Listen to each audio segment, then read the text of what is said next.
not, but we wanted just to have that complete list, and then we wanted to move them all together into one line. So you'll notice under each school, there's the inspection line, and it lists several different inspections that happen every year. Along with energy, there's other things that have gone up. So we did 3% increase for inflation for supplies. Water, we project to be probably 10% increase, could be more. Rubbish removal, so that will be an increase, which we'll see about halfway, I think, through that year. And then with just GMS, just being another year older, we put in just a 10% bump up in just the maintenance of that building as well, as we want to see it when kids are in there. We just want it to be as serviceable as well for the kids. And then with LMS being much more dynamic in how it's going to operate with solar grid, and then the high efficiency HVAC, we put in a monitoring fee for that as well. So that can be kind of looked at from an outside company.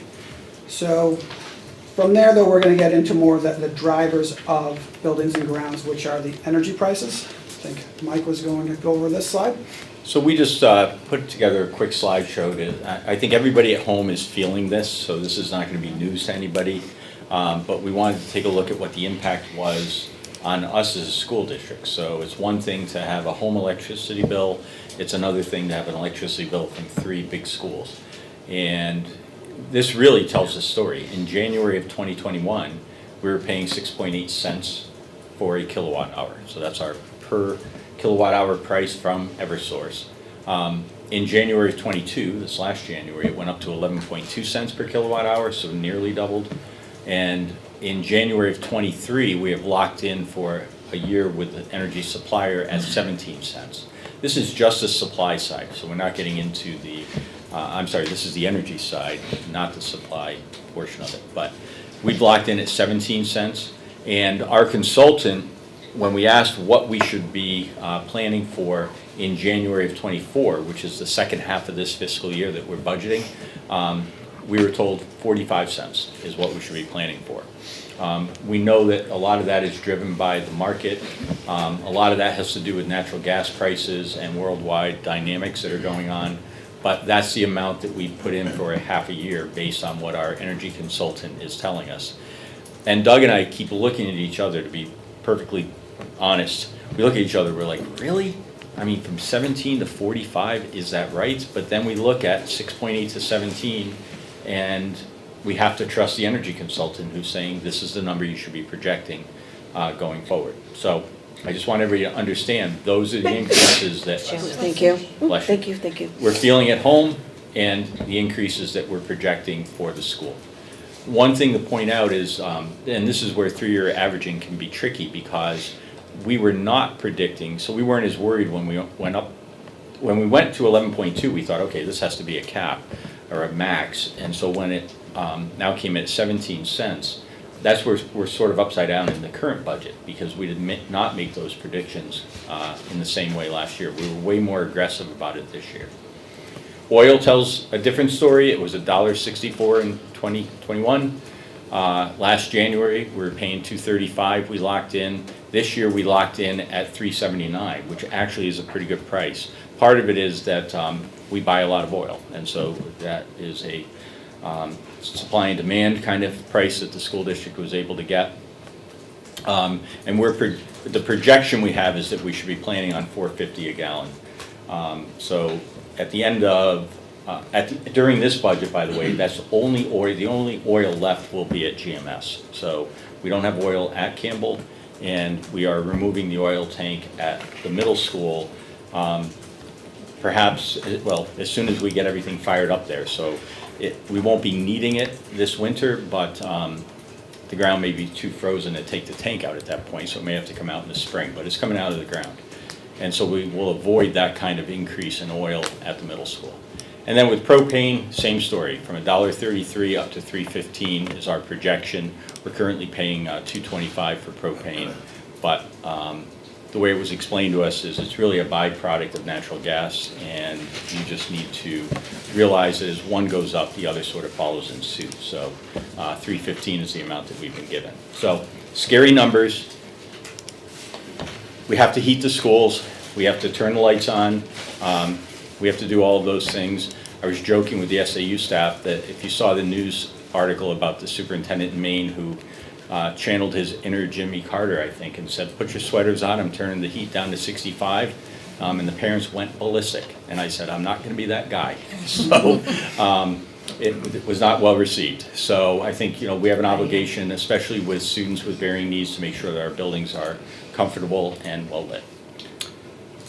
So I think if we go back for 1 second, as we look at the projections for next year, oil and propane are currently over those numbers right now. Like today, if you were to go get oil or propane for your own house, it'd be over those. So, you know, electricity is not, but, you know, so as we kind of use those numbers for our projections and those numbers result in these large increases, you know, that's, our goal is hopefully to have it less than that.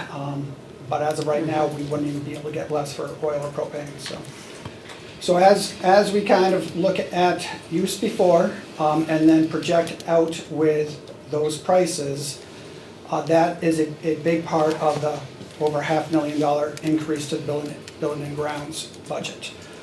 So again, the tricky part in this is that we're comparing to fiscal year 23 budget. We know we're going to go over the fiscal year 23 budget in energy costs. So that large number would not have seemed as much of an increase if our fiscal year 23 budget was a little bit higher. But this was an every town thing. I don't think many towns planned for where we're going to be going for energy costs this year or next year. So as we looked at oil, propane, and electric using those projections, that was an increase of $196,000. And this is a tough part about the budget because we're just talking about heating one building, then that's an increase. So in addition to what we had budgeted for this year.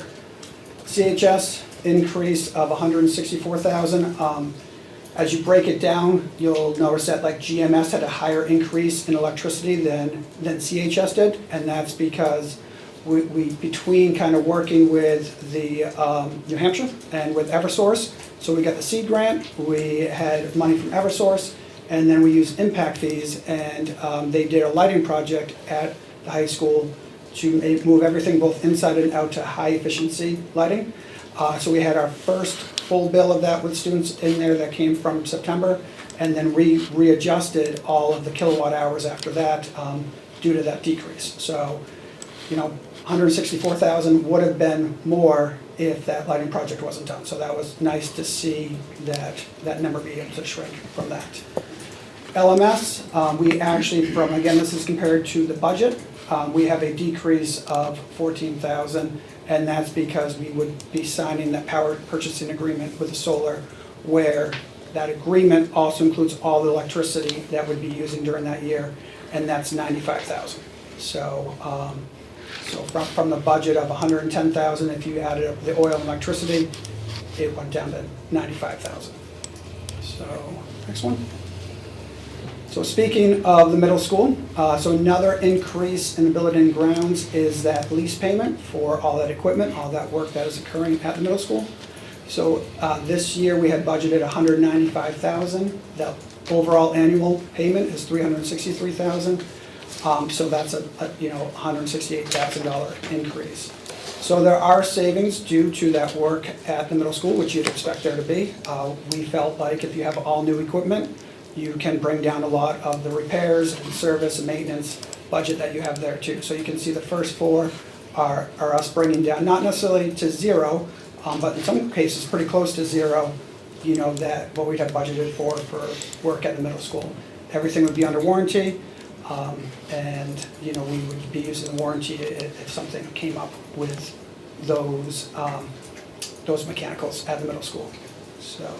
Next slide. So actually, can I just clarify that FY23 had 195,000 of the 363 budgeted. So and you're saying it's a 168 increase.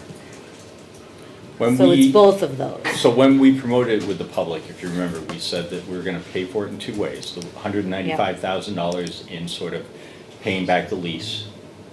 So that dollar amount was raised and appropriated by the voters. Yeah. And then the rest would be in operational savings that Yeah. we would find in the budget. So Yeah. the operational savings we need to find to make the lease payment of 363 is 168. That's the extra that we have to be able to Okay, say. got it. Here's how we save that amount in order to pay that off and make it a long-term cost savings for the taxpayers. So at the bottom of the slide, it's 44,280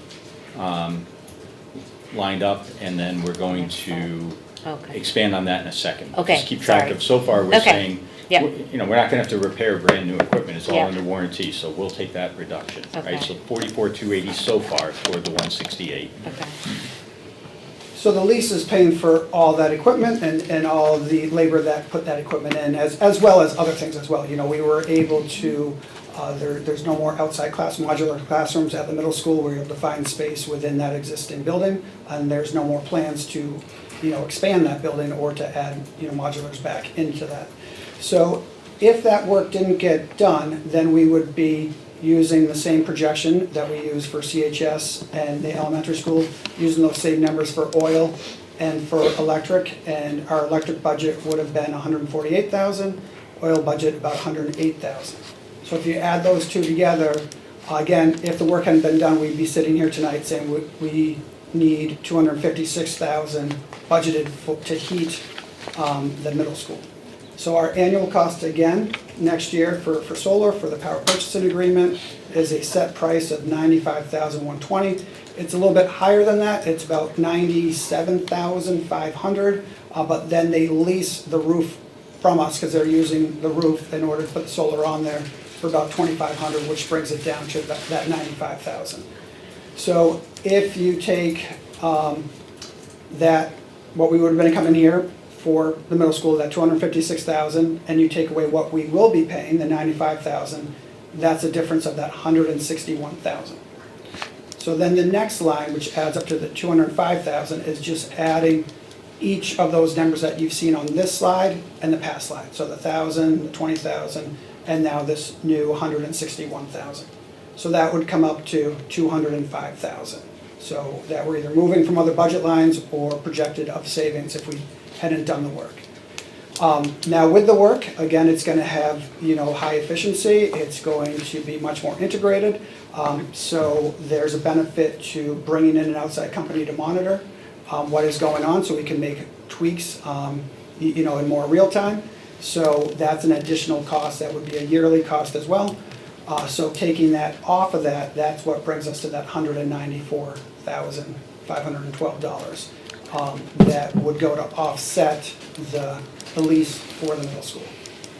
So that's the cost avoidance number that we've been talking about, based on what actually happened with energy costs at LMS. So had we not done the project, that's what we're basically So that's the avoiding. 195 basically. Right, so instead of Okay. paying it out the door to Eversource or whoever the oil company is, you know, that's available to go toward it's more than enough. It exceeds what has to go out the door for the lease. So it does result in 35,000 roughly in savings right out of the gate.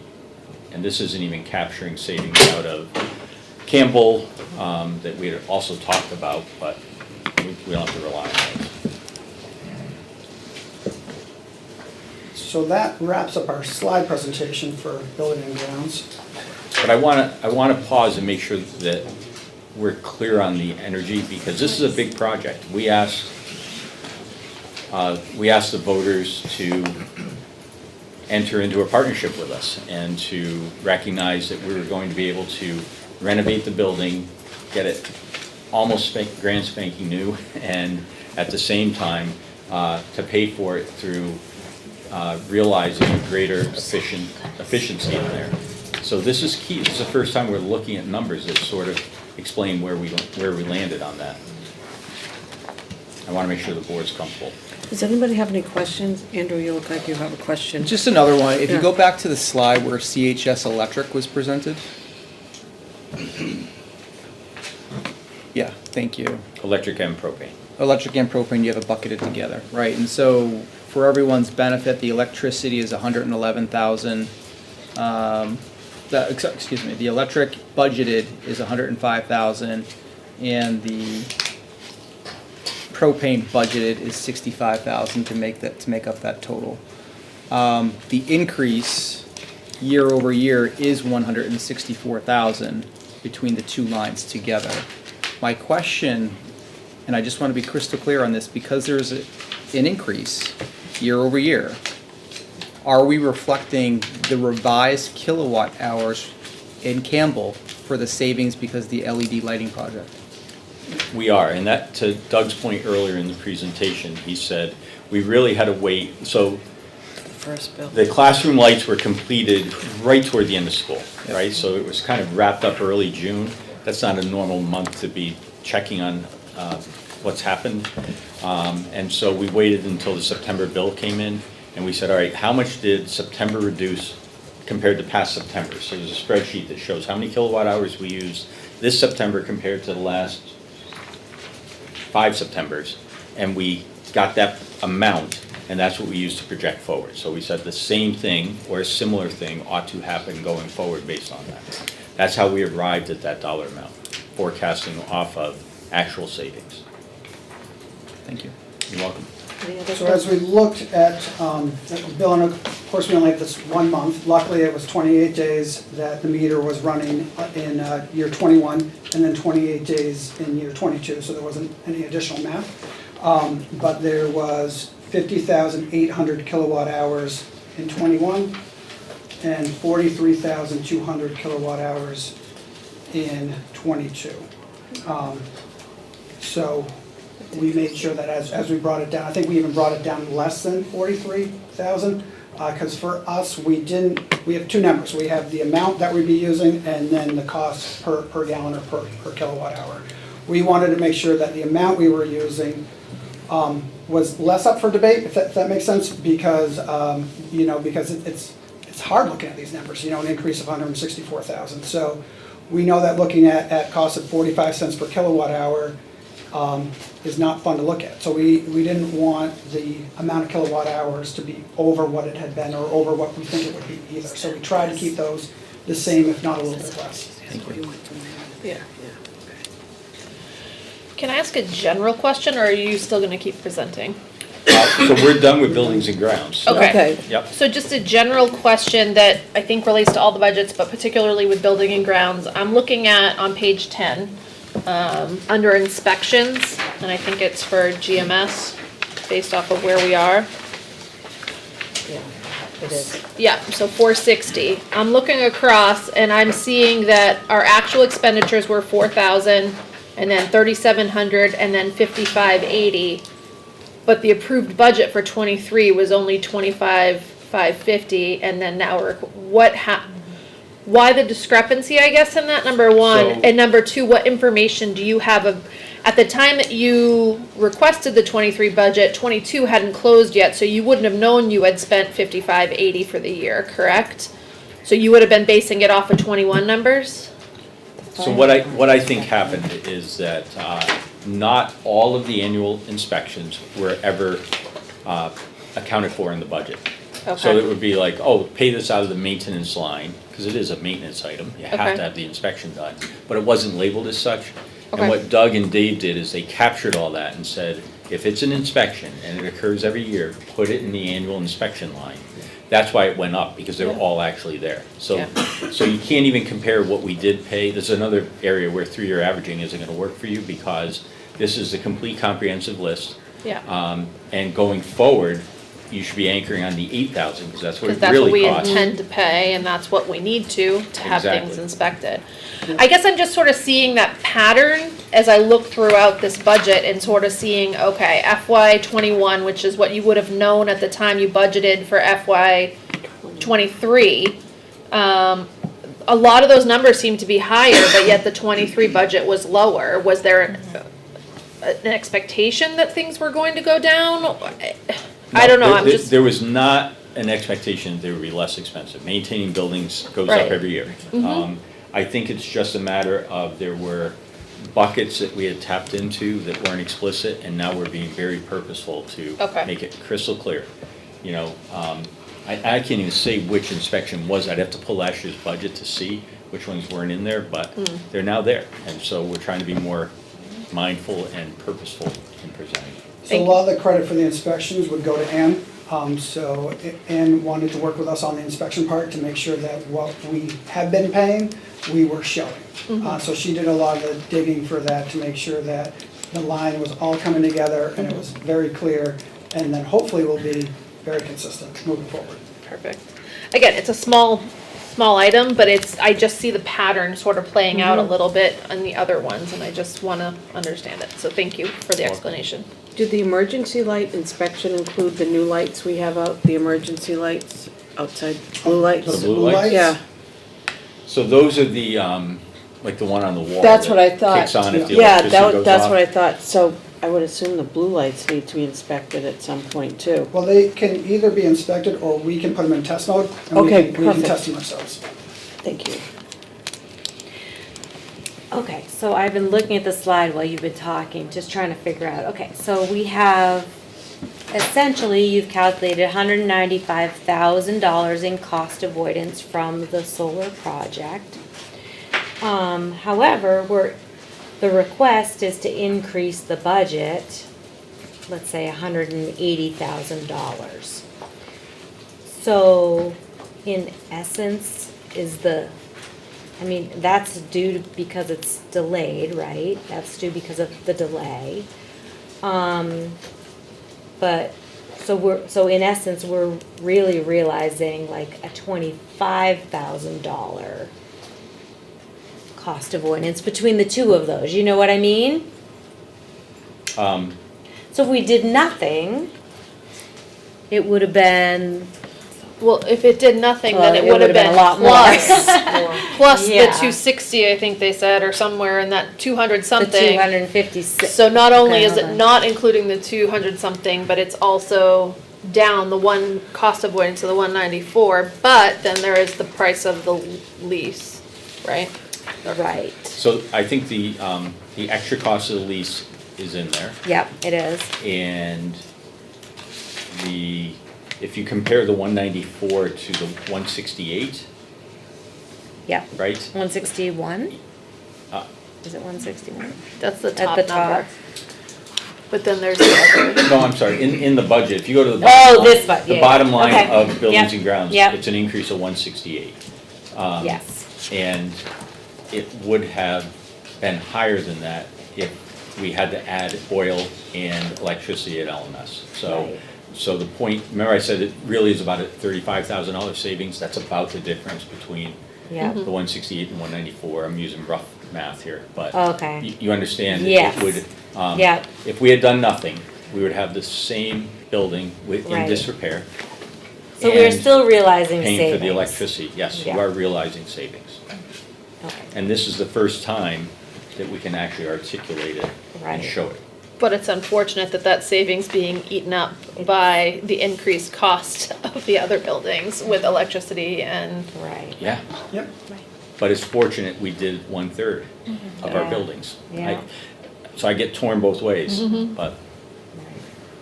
Will the LMS lease payment for the next 18 years be 363,036? I believe that's the annual with the last payment, I think, is a half-year payment. I think it might be. So it's like 181, I believe.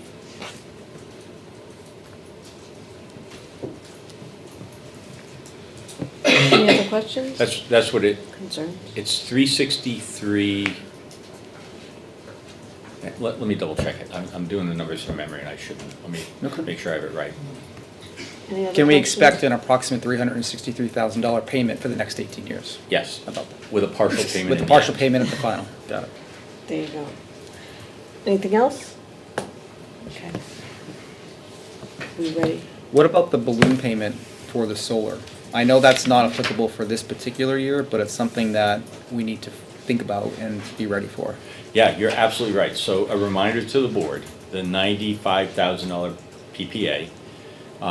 In year 6, there is a balloon payment to purchase a solar array.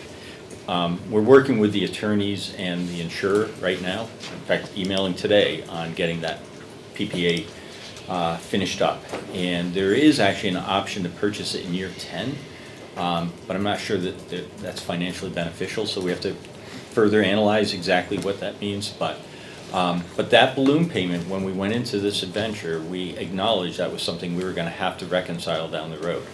I think right now we're not proposing anything in terms of coming after that balloon payment. I think there could be some potential down the road that will help us out.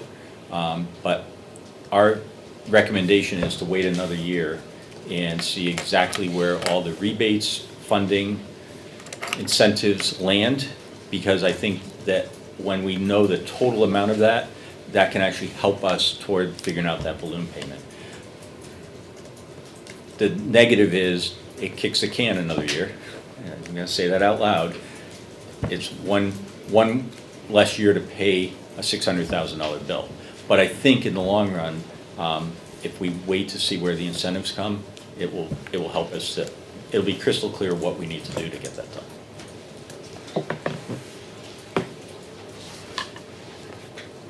We ready to move on? You have more, Doug? Well, I'm up again. Yes, you are. And now I'm going to introduce Doug Totten to talk about the business office and transportation. Yeah, this is This in one may be a little order. bit quicker. So business office, there's not a lot of movement there. We did move the movie licensing back to the school. So that gives them the ability to watch movies. It's run through the Swank organization. So we moved it back to the school and just split it up by a third. And then we adjusted for some increase in our software as that continues to go up each year. So that's the business one. I don't know if there's any questions on that. I do have a question about that movie licensing, because I did see it in each of the individual school budgets, and I appreciate that. I also saw, though, requests in some departments for DVDs, and I'm wondering, is the movie licensing, is that something that can be used instead of the purchase of DVDs? So the movie licensing is really the copyright. If you show Okay. a movie that has copyright on it, Oh, okay. Yeah, the like, Swank organization owns all those copyrights. Swanky. And you are violating Right. their copyright if you show it without their Okay, permission. all right. So by paying this fee, it's a licensing fee. Okay, it's not and the then actual movie. no. It's not the actual, it's not Okay. buying the movie, it's just permission to show the movie. So Okay. even if you buy a DVD, you still need Swank's permission to show the Okay. DVD To in a a group public of setting. people, yeah. All right. You know those threatening things from the FBI Piracy, that pop up? yeah. It's that. All right, well then I think we should have that. We should have that. Okay. There's no like Netflix for schools. Right. We don't talk about any of those things. And I think most of the DVDs were at the elementary level that they were looking to purchase. There were some in the, like the English department Was at there? the high school Okay. for lit film, Yeah. things like that. Any other questions on business? Pretty straightforward. All right, also straightforward for this year would be the transportation. So that would be our last year of our contract, 3% increase, which if you look at the cost of rise in fuel as well as the cost of, the compensation for who drives the bus, 3% is a deal. So as we look at next year, it's great. As we look out a year further, it's not going to be as simple as just going up 3%. I don't know what it will be, but I guarantee you it's going to be a decent amount more than 3%. So we'll go out to bid. Obviously we'll look to get the best price we can get. But with having, I think this was a 5-year contract. So back 5 years ago, no one knew that the price for labor was going to go up so much or the price for fuel was going to go up so much. So it's going to be, on the other side of the contract is where they're going to make up for it a little bit. Yeah. Michelle, Doug, and I started our day with our monthly call to transportation. And Sean Prendable, who's been there 6 years out of the Nashua depot, said when he came, they were paying drivers $16 an hour. It's up to $26 an hour.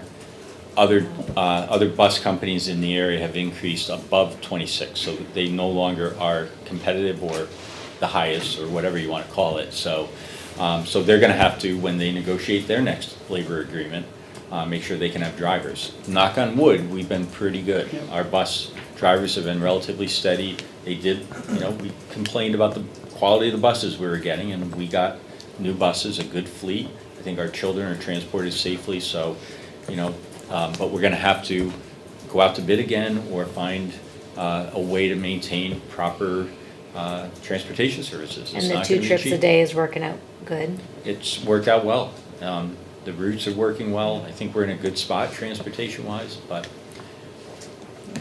With declining enrollment, one of the conversations that we've had in years past, and I remember being on the budget committee at the time, as we reduced it from 10 buses to 9, is 9 going into next year is the right number?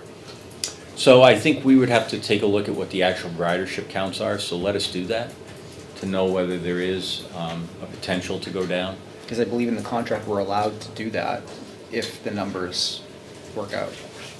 And I think, you know, the other piece too, and Doug's not wrong, it's gonna cost more because of the cost of labor and the cost of fuel. But we also have reduced one run around town, so not having that high school run early Yeah. that didn't have a lot of riders on it. I think that's a leverage point we have going into contract negotiations, so we'll put all that in the pot and see where we land. All right, good on transportation? Yes. Gonna move us to SAU and school board. And so the SAU budget has an increase of $75. That's a projected increase due to the PD season pass. So we buy a season pass with the association, and then we utilize it. It depends on what conference it is that we're attending, but whether it's used by a director or sometimes the administrator, sometimes we have teachers who attend the conferences. The season pass is a very inexpensive way to do it because it gets you a ticket to everything going on for the year. So that's a total of $75. On the school board side, we see an increase of $3,100. That's all driven by election services. And the reason for that is that we've learned communicating with the voters is a critical part of what we need to do, and to make sure that people understand exactly what our proposals are. And so we have increased the amount that we have for information to make sure that everybody understands what they're being asked when it comes to the annual election and the annual meetings.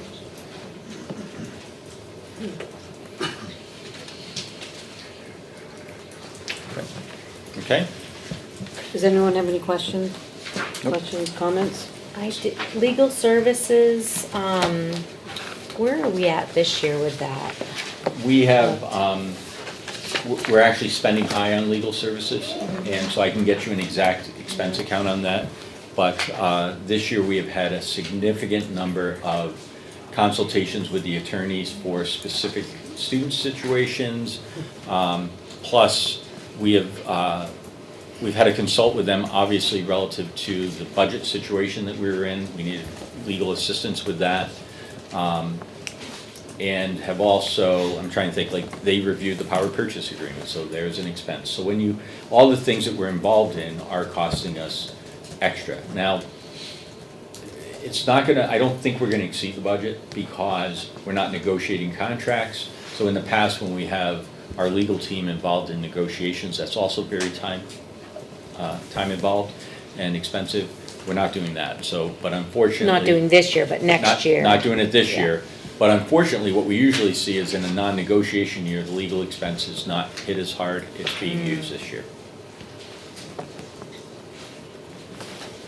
So I'm going to invite Mary to join us. I'm thinking Mary's here, yes? She is. Excellent. For the, Please someplace warm. Good. curriculum. And Mary's going to walk us through the curriculum and instruction budget. Good evening.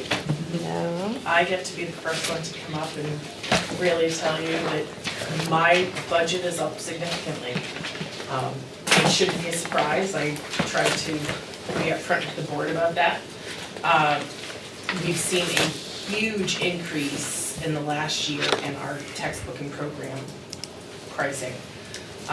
We are up to purchase a basically K through 5 ELA program for the upcoming school year. And we are looking at a cost between the K program, which is about 11,000, and the 1 through 5 program, which is 75,000, at a huge jump. We've cut everything else back, but that still does leave us at a significant increase. The other area that we're seeing a big increase in is in our software. I stripped down our software line. Chris was able to absorb some of the district-wide software that was in my budget. But we have, we've been utilizing iReady for the last 3 years, or this is year 2, this budget will be year 3. In our first year, it was a pilot with our personalized pathways. The company was not super clear on that. We were able to negotiate this past year to get them to cover half of the personalized pathways. So next year, we're looking at actually having to cover the full cost. The personalized pathways have been one of the most important pieces to this benchmarking software that we've had.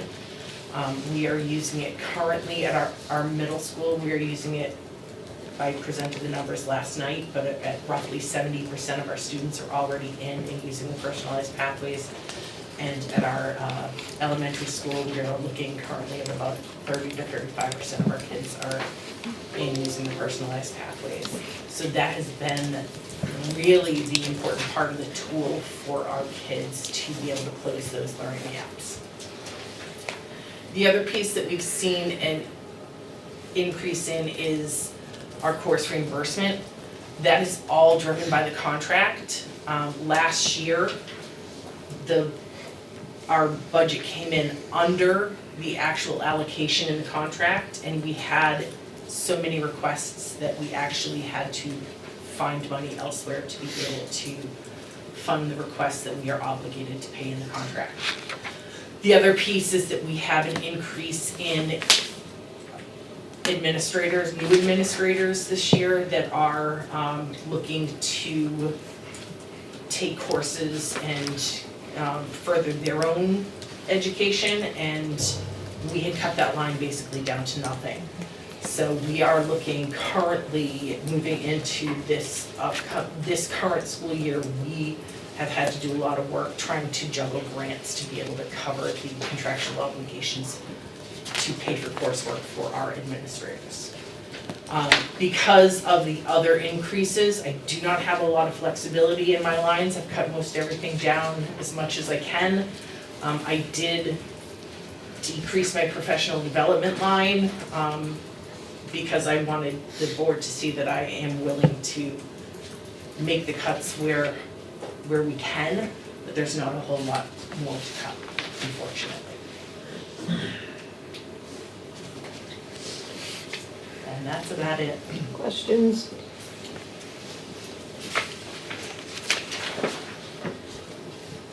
Are certain things dropping off because certain things are being added? I've taken certain things off because we're adding, because the budget, because of the increase in the textbook lines, I really have tried to strip the budget down to bare bones. In years past, we have not necessarily done that. So coming into this year, for example, we were able to purchase, I budgeted in this budget year for a single year of our K-5 math program, or K-4 math program. We had remaining funds from last year. I was able to actually get the 3-year contract with that, which was my goal. I don't have that flexibility anymore. I've stripped everything out that I can. We don't have contractual services, which were things that tended to not fully get spent. I stripped those out last year to try and come in under budget, and unfortunately, because of that, the increase in textbooks and software has Skyrocketed, yeah. hurt this year. Anything else? Thank you, Mary. All right, so next we have our Director of Technology, Chris Jamrog. Chris, go over to the middle because they got the mic over here. Thank you. Do you want me to move? No? Hello. So I kind of just put up the points of where the budget goes for the technology and some of the changes that it's happened since I got here. So the first thing is we get Chromebooks for our 5th and 9th graders every year, and then they'll last them through all of middle school, all through the high school. I adjusted a bunch of the lease numbers, so we're trying to get away from some of the software that we've leased out, so we can lower those numbers, and I moved some of them to software that were actually software opposed to leasing. So that's why the software increased, including some of the software that I took from Mary as well. So that line did go up a little bit because of that, and then also the cost of software has gone up. Most of my vendors, I was able to get a quote of what they projected it to be for next year. Some of them I kind of just added, 3% because that's what it's been normally. The internet and phone costs, those are big shifts. Basically, we were paying significantly more for phone than internet, but internet was budgeted more than the phone was. So I kind of changed those lines around. And in doing so, I've been working with the phone company, and actually the number that you see there currently, which is requested 69,000. Working with the phone company, next year I will be able to lower that by 16,500 off of the 69, being a total of 52,500. So I just got that this week from them, so I wasn't able to put that in this, but. What is that number? So I'm gonna save $16,500, so that line requested is 52,500. It's So only that changes your bottom line of being, to about 5,213. that's great. Wow. Good job. So, I worked with them on that, moving things around, looking to get into e-fax, all these things are gonna, help bring down that cost. A couple other things that we wanted to do was keep up with laptop replacements for the teachers. They are pretty rough around the edges on some of them, and I wanna keep that ball rolling, cause I got a few this year, but I'd like to keep that going. CHS, the labs, there's 2 of them in the budget. I put in for 1 for now. Next year I'll be looking to get the next one upgraded as well. They're just kind of getting towards the end of life, struggling with some of the softwares that are coming out. It's not in my budget, it was in the buildings as you guys saw, but the interactive panels, so that's gonna be again 14 on carts for the district. And then the last piece was keeping up with the infrastructure. Some of my switching and networking is getting up there in age, and I want to be preventive of any problems and start getting those replacements. I had some in this year for my budget. They're looking at 8 to 10 months out to purchase them. So getting that order in and hopefully getting those in sooner than later, but keeping that ball rolling so we don't lose anything on the back end. CHS lab replacement, that's a computer lab. Computer lab, yep, Is yeah. that, which room is that in? So there's 2, and I haven't Oh, really, it is. we don't know Okay. which one of the 2 yet needs it more, but they are both in rough shape. They're having a programming class in the computer. There's a programming and like an art, Yeah. like a graphic art, so. Yeah. The Okay. graphic art is probably the one farther behind, because those are more demanding, but. Questions? On No, the- Andrew had some Yeah, there were questions some about that questions. last night. Yeah, so on the software line, Yep, bottom of page 1, top of page 2, the software line is $42,905, an increase of $12,055. I know you explained a little bit about the software Yep. increase and the movement. I was comparing the descriptions and the breakouts to last year's budget, and it appears there were several with increased cost, such as VMware support. We had budgeted $875. yep, Actually, no, I'm sorry, that went down. It was $5,400 and now $875. There's one here for Cami PDF editor that wasn't in there before for $4,500. Is that Yep. new? that's something we've had, and I stole it from Mary's budget. Okay. So I've been trying to consolidate them into, So it's been Into repurposed from another budget into this one. yeah, I'm trying to keep Okay. it all in one place, so it's easier for me to Same eyeball thing- it at the beginning of the year. Same thing with Power School Test Server. Power School Test Server, I did not see in the budget late last year, and it's something that Andrea absolutely has to have to test things before we put it live to the teachers. So that is new. So it was something Okay. that was paid out of somewhere else, but I definitely wanted to put it in there, so we always have that. Gotcha. The Go Guardian, Yep, Go Guardian is our, it is a classroom management, but it's mostly a web filter, which by law I have to have, so. that's up 5,000. Yep, that's because, I'm not sure what it was exactly for last year, because I didn't do the budget, but this is for every single student, it goes by student account. It's, So shouldn't it go down? I don't know what it was for I don't know if it was, I don't 10,100. know if it was for K through 12 last year. I know the high school always had it. If someone's looking at something inappropriate, like how to talk like an ogre, you could go zap if I was the teacher. Not disputing Not the need, that I'm that just, ever Yeah. happened. I'm questioning the cost because it's up. Yeah, that's the 50%. quote that they gave me for the number of students that we had. I can tell you from some of that software, because some of it was transferred, GoGuardian was not, but a lot of it has gone from district licensing to school-based Individual licensing, which increased costs as well. To add the cost up. cost. Yeah. So you're saying the company, that is the Yes. change Yeah, the I company's I instituting? know Way to make more money. Screencastify is one, Yeah. yeah, that's a big one. Yeah, Screencastify's in here for 3,200, Yeah, that was in Mary's budget. so that got moved, okay. It was a district license and now it's per user as well. Veeam, Yeah. Which one? Veeam, Veeam is the software for backup, so I used to have Unitrends on there, and I got rid of Unitrends and I went with Veeam because it works better with our vSphere. WeVideo, WeVideo is another software that we use, third grade and up. It's a photo editing or video editing software that they use for a bunch of projects. is this new? So they were using it last year. Actually, I just redid the 3-year. It was 3 years worth.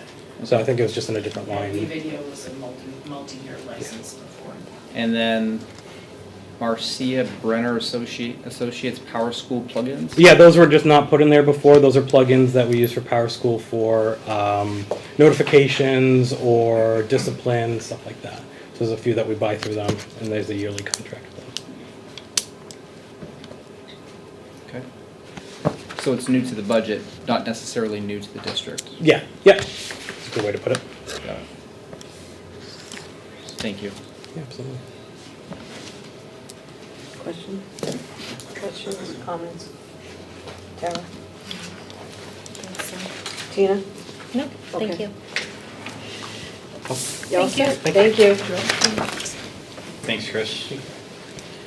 So now I'd like to invite our Special Services Director, Sophia Fowler, to join us at the table.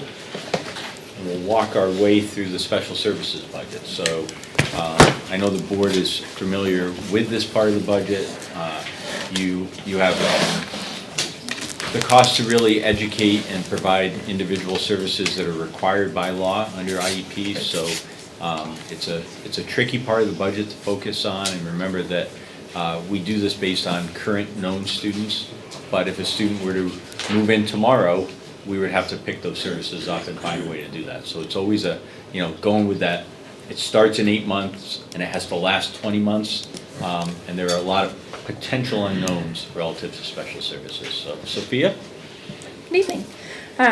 So I wanted to highlight, although that my slide says that there was an overall budget increase, we did have some budget decreases that we realized some savings in our ELL, GMS, and other locations that overall our district-wide professional services were up by $181,000. Of that amount, $134,000 of that was for tuition alone. Had the $150,000 still been in the budget, it actually would have been a savings this year for that amount. So the $181,000 is also due to overall contract increases due to student need. That alone has skyrocketed with a number of our students in need. The sped transportation did go up.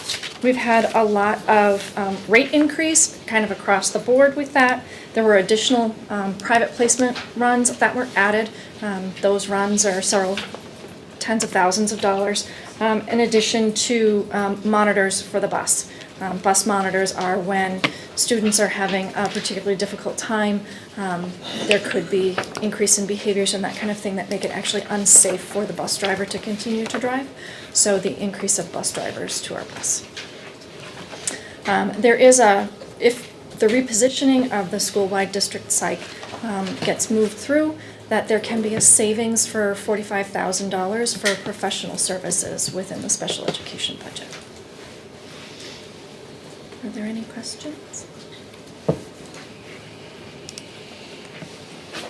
I have a question about music therapy. Music therapy. Is it for one student Or, Page is on? it's on page 1. Music therapy is $2,024, and transportation is $10,000. That's more than summer school, Hold on. Where? Music under therapy. 330. Oh, plus mileage. So Yeah. no, the music therapy comes in, that's group. There Oh, are all right, as long as, it just Like seems like it's one person. four preschool groups, a middle school Oh. group. They come from Manchester, and specifically, it's actually a really good. Well, it says Really? music therapy for one individual, I'm like, okay. Oh, And then no, it's- so that So then line- it looks like we're paying $10,000 to transport the student The to music decrease, therapy. no, the decrease to one less student, that goes with the line below it. So it Okay. used to be music therapy for 2 students, so that amount was doubled. So I was noting that the decrease to one less student, so it's Okay. only one student for $2,000. That makes perfect And sense. the music therapy for, I just read it wrong, or, yeah, preschool doesn't go to music class. that's, So, I think it's music great. class They to love them. music and dancing and all that stuff. Doug, can you remind me what's in the reserve account for special? I can bring that up, yep. Thank you.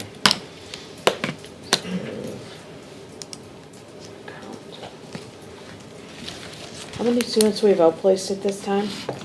No names of schools or anything like that. 5 was the last count. One was charter schools. That's fine. 5, that's not bad. So in the special education capital reserve fund, we have $157,657.99, Thank you. plus some interest. Can you repeat that, Doug? I'm sorry. $157,658, let's Thank say. you. I just did round numbers. For For purposes of refreshing my memory on the 134,000 of that is for tuition alone, and that there was a cut last year of 150,000. Is that what that's related to? So my recollection of the cut that was made last year was that there was $150,000 or so in the reserve fund. So the feeling was that cutting that would not put the district in jeopardy because you have that money set aside that you could utilize. We have not yet had to utilize it, but it doesn't mean as we get closer to year end that we aren't going to withdraw that or come to the board and ask for permission to withdraw that. So that's something that we're watching. If one kid moves in the district that needs out of place. That's it right there. Yep. And so what we're proposing is to restore that because these are known costs for educating our children. And if we don't restore it and we have to dip in and take it, we're in big trouble next year because then we have the known costs and no reserve fund. So our feeling is that we want to really save, that was intended to be a rainy day account, and we should save it for the rainy day when somebody moves in suddenly. The Or- capital reserve The was reserve intended fund. to be the rainy day.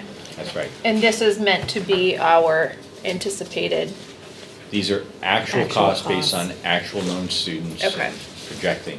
So this brings that back, because even if we use it for actual current students this year, it'll still be depleted. And so we need to bounce back. without getting into any personal detail, how many students are identified each year?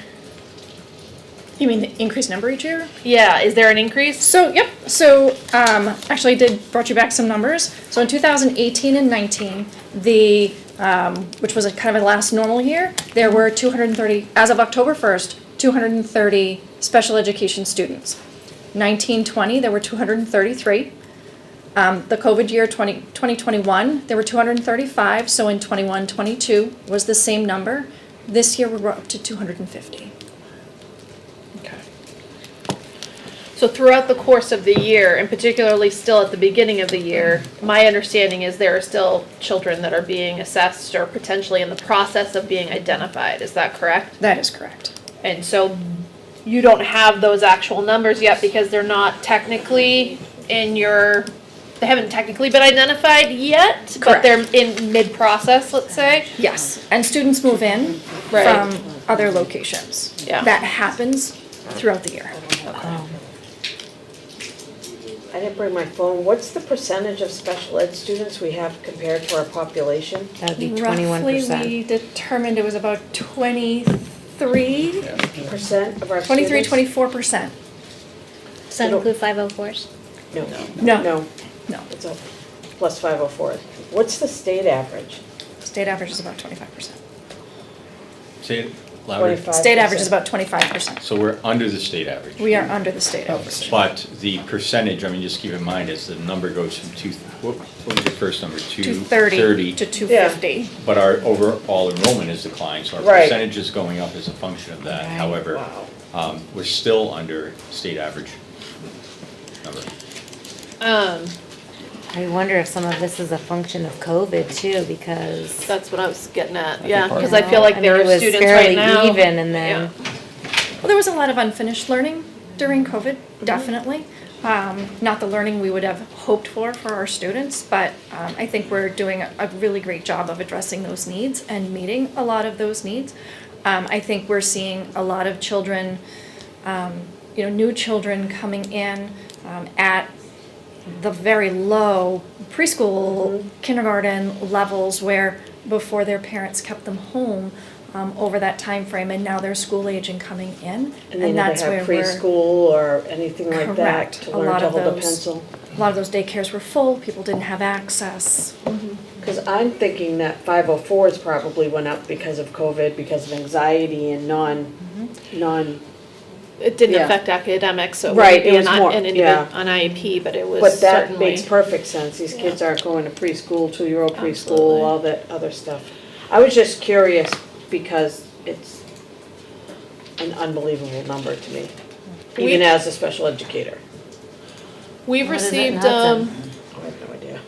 we've received 3 different correspondence that I can recall off the top of my head, and since I'm in charge of correspondence, I pay attention to it, regarding special education funding and concerns from parents in the community regarding any cuts to the special education budget. And obviously, I just wanted to give you a chance to respond to those concerns. Do you feel like the budget presented will allow you to meet the needs of our students, given where we are? And I know it's a very broad, general question, but I feel it's important to answer it because Yeah, I'd like it to is read a on that too. concern. Do we need to consider adding that back in? What's your read? So I feel that the budget can meet need. I feel it is a very bare bones budget with not a lot of wiggle room. Nothing It changing. takes, the cost of evaluations alone, I saw an increase, and I noted this through the budget. One of the budget lines went from $145 to $153 per hour, and that was not part of last year's budget. And the number of referrals for that service significantly increased. They weren't budgeted for. So in this future budget, there's very little wiggle room, trying to keep the big perspective of making sure that I could provide as much of a level-funded budget as I could, stressed hard about it, but I think it meets needs. There's definitely no wiggle room though. Okay. If I can piggyback off that from the high school perspective as well, Liz, you mentioned if a student moved into the district, I'm concerned about current students, with already being short paras, heaven forbid we lose 1 or 2 more paras, that's one-to-one para support we're losing for some of our kids, if that's part of their IEP. So, I get very concerned over special ed and meeting needs on a daily basis, So if we're able to have an emergency fund where we lose a para, we're able to do a contract service to bring another body in the building, that would be wonderful, because no one's banging down the door to be a para at the high school. Anywhere. Or in anywhere. elementary, or anything else. Yeah. And those contracts, those contracts are extremely significant. You end up having to look at other personnel because direct support professionals are not something that you can find through a contract agency. So to fill that need, you're looking in different directions. One of the conversations that we've had year over year, and I recognize you're new to the district, is that for special education, not disputing the need, not disputing the desire to have more than sufficient to meet your program needs. The challenge has always been, it's over budgeted based upon what historical expenses were for the lines. And this is going back to over 10 years from when I joined Budget Committee and well before me. But it's been the continued trend where we ask and we ask and we ask, but we always say, what if? We always plan for the what if, right? And I agree, we should be thinking about that, absolutely. And that's why we have that reserve account for that what if scenario. The reality is it hasn't happened. So one of the things that I noted when I was looking very closely at the cost of protocols, that very much skyrocketed. The problem with protocols is you can't have, I'm going to say a lot in storage, because when evaluation tools, when a new one comes out, you have 1 year to use it, and then you throw it away. So I'll give you an example. When I was finding out what we had in the district for evaluation tools, I got an email back. We have a Woodcock-Johnson 3. And I said, 3?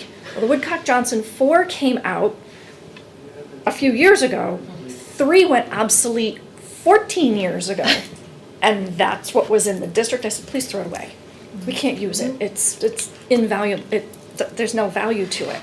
So when you're looking at things like that, you have to make sure that you don't have so many protocols that they're sitting on your shelf and now you've wasted all this money on buying so many extras. We could have a glut 1 year of students come through that need evaluations, and we're buying them, the protocols to go with them, because it's one per student. Or we get through a year, we didn't have as many evaluations, I've got 25 going into the next year. So you have to budget for that scenario of if we need it, then I have to have the money to buy it. But if I don't need it, great. Okay, if there's a new, like they update it, like from the Woodcock-Johnson 3 to the Woodcock-Johnson 4, if they update it, I have to buy the new one. So now the money is there for me to buy the new one. Is that? Sort of. I mean, That's some of the money. the rationale makes sense, and it makes sense across what you've presented, what the principals have presented, what curriculum is presented, what we're going to hear from the HR director tonight. It all logically makes sense. The big picture, though, is we're still faced with a massive increase, and we have to make tough decisions at some point, somewhere. And if it's a matter of looking at areas where historically they've been over budgeted, this is an area for me that comes up because it has been over budgeted. It has been. We do have a reserve account for that what if scenario. And I think the thing that changed for me last year, specifically with special services and special education, is that handshake agreement, or whatever we want to call it, where historically we never really touched these particular lines, because the idea was if they weren't utilized, then that was earmarked to be returned to the taxpayer, right, at the end of the year, good to go. That changed last year, which left it open to the conversation of reductions. So I don't know what the position is on that or what the thoughts are on that this particular year. What year did that change? Last year. So, I mean, it's uncomfortable, right? And I appreciate that, and I have no joy in saying that or talking about it, but the reality is there's going to be reductions somewhere, right? We have a reserve account for this. If the idea is that this money is not, if we're comfortable leaving this money in the budget and then returning it to the taxpayer if it's not utilized, great, fantastic, right? That way you're covered and the taxpayer's covered. However, if at the end of the year this is going to be put into the pool for encumbrances, which is what happened over this past year, then it's subject to the reductions. I guess I have a couple part question then. We talked about that there are students that are currently, have been referred and are mid-evaluation, are not determined yet whether they're going to receive services. Do we have an estimate on how many students that is? It's No. still early in the school year. No, I know, Yeah. but the reason I'm asking is, my point of view on the reserve fund is that is for, in my view, and again, this is just my personal view, that is for the out-of-town student that relocates in, that we can't anticipate, that we had no idea this was coming, and we need to have money to be able to cover whatever services that student or students need. what I'm also seeing right now is we are clearly in our current population, ignoring anyone moving into the district, having an increase from 15 of identified students with more potentially to come. And so I struggle with making any cuts to this budget after COVID, where social emotional well-being, I can't see how anyone, that's not a fair statement, I'll strike that. I have difficulty seeing how anyone could argue that there wasn't an academic impact from COVID and therefore would translate into the need for services as for students increasing. There's just, I can't. And I think, I agree with you, right? I do wholeheartedly. And the way I'm looking at this is, if it's over budgeted based upon history, and it is, right? Great. I also want to be able to meet the needs of the kids. And that's why my thought is, I think this board should consider adding in the teacher that was reduced. Remove what the over expenses are, but add in the teacher to meet the needs of our children. Where do you zero in on what's being over budgeted? We wouldn't know where to add the It's, teacher, what school. no, it's on transportation, it's on special services transportation, 100%, and on the education itself. What does that On- mean, though? I On mean, the, I'll find the exact line. I think, I guess what If I can chime in for just a second, we have Yes. right now at LMS, 4 students in process of being identified. So that's 4 students that are, they may or may not qualify for services, but as of today, November 3rd, 4 students are in process with more in the pipeline. Parents reaching out, possibly, not, I mean, it's a what if. I But that's think- just a question I of. think another factor to consider is we have a new special services director. And she's not the one who budgeted the last X number of years that you were looking at. and I think one of the realizations too, so that what if account, in looking at it this year, I presented back in September, whenever I first met everybody, and I discussed the 21 to 22, that from it, there would be an impact, and there will be an impact from that. And so as we're looking at that rainy day, there's a factor for that too. So when you say 21 to 22, you're not talking about budget years, you're talking about the age That increase. age, so that the Yeah. law changed. Yeah. So now, Oh, right. now special education goes Goes to to 21 inclusive, Right. which takes you to the age of 22. I understood it, but the numbers are so close to the last I couple of was years of the looking at the budget. years, yeah. That But I it's didn't want people still to a be child, confused. young person in our district for another year. That require services, Yeah. that we are required to provide That's- adequate, That's an Education addition for. right there. right. So the lines are on page 1, the bottom of page 1, 569, out of district tuition. And on page 11, 519, transportation, all the way down the bottom. Page 11. Okay.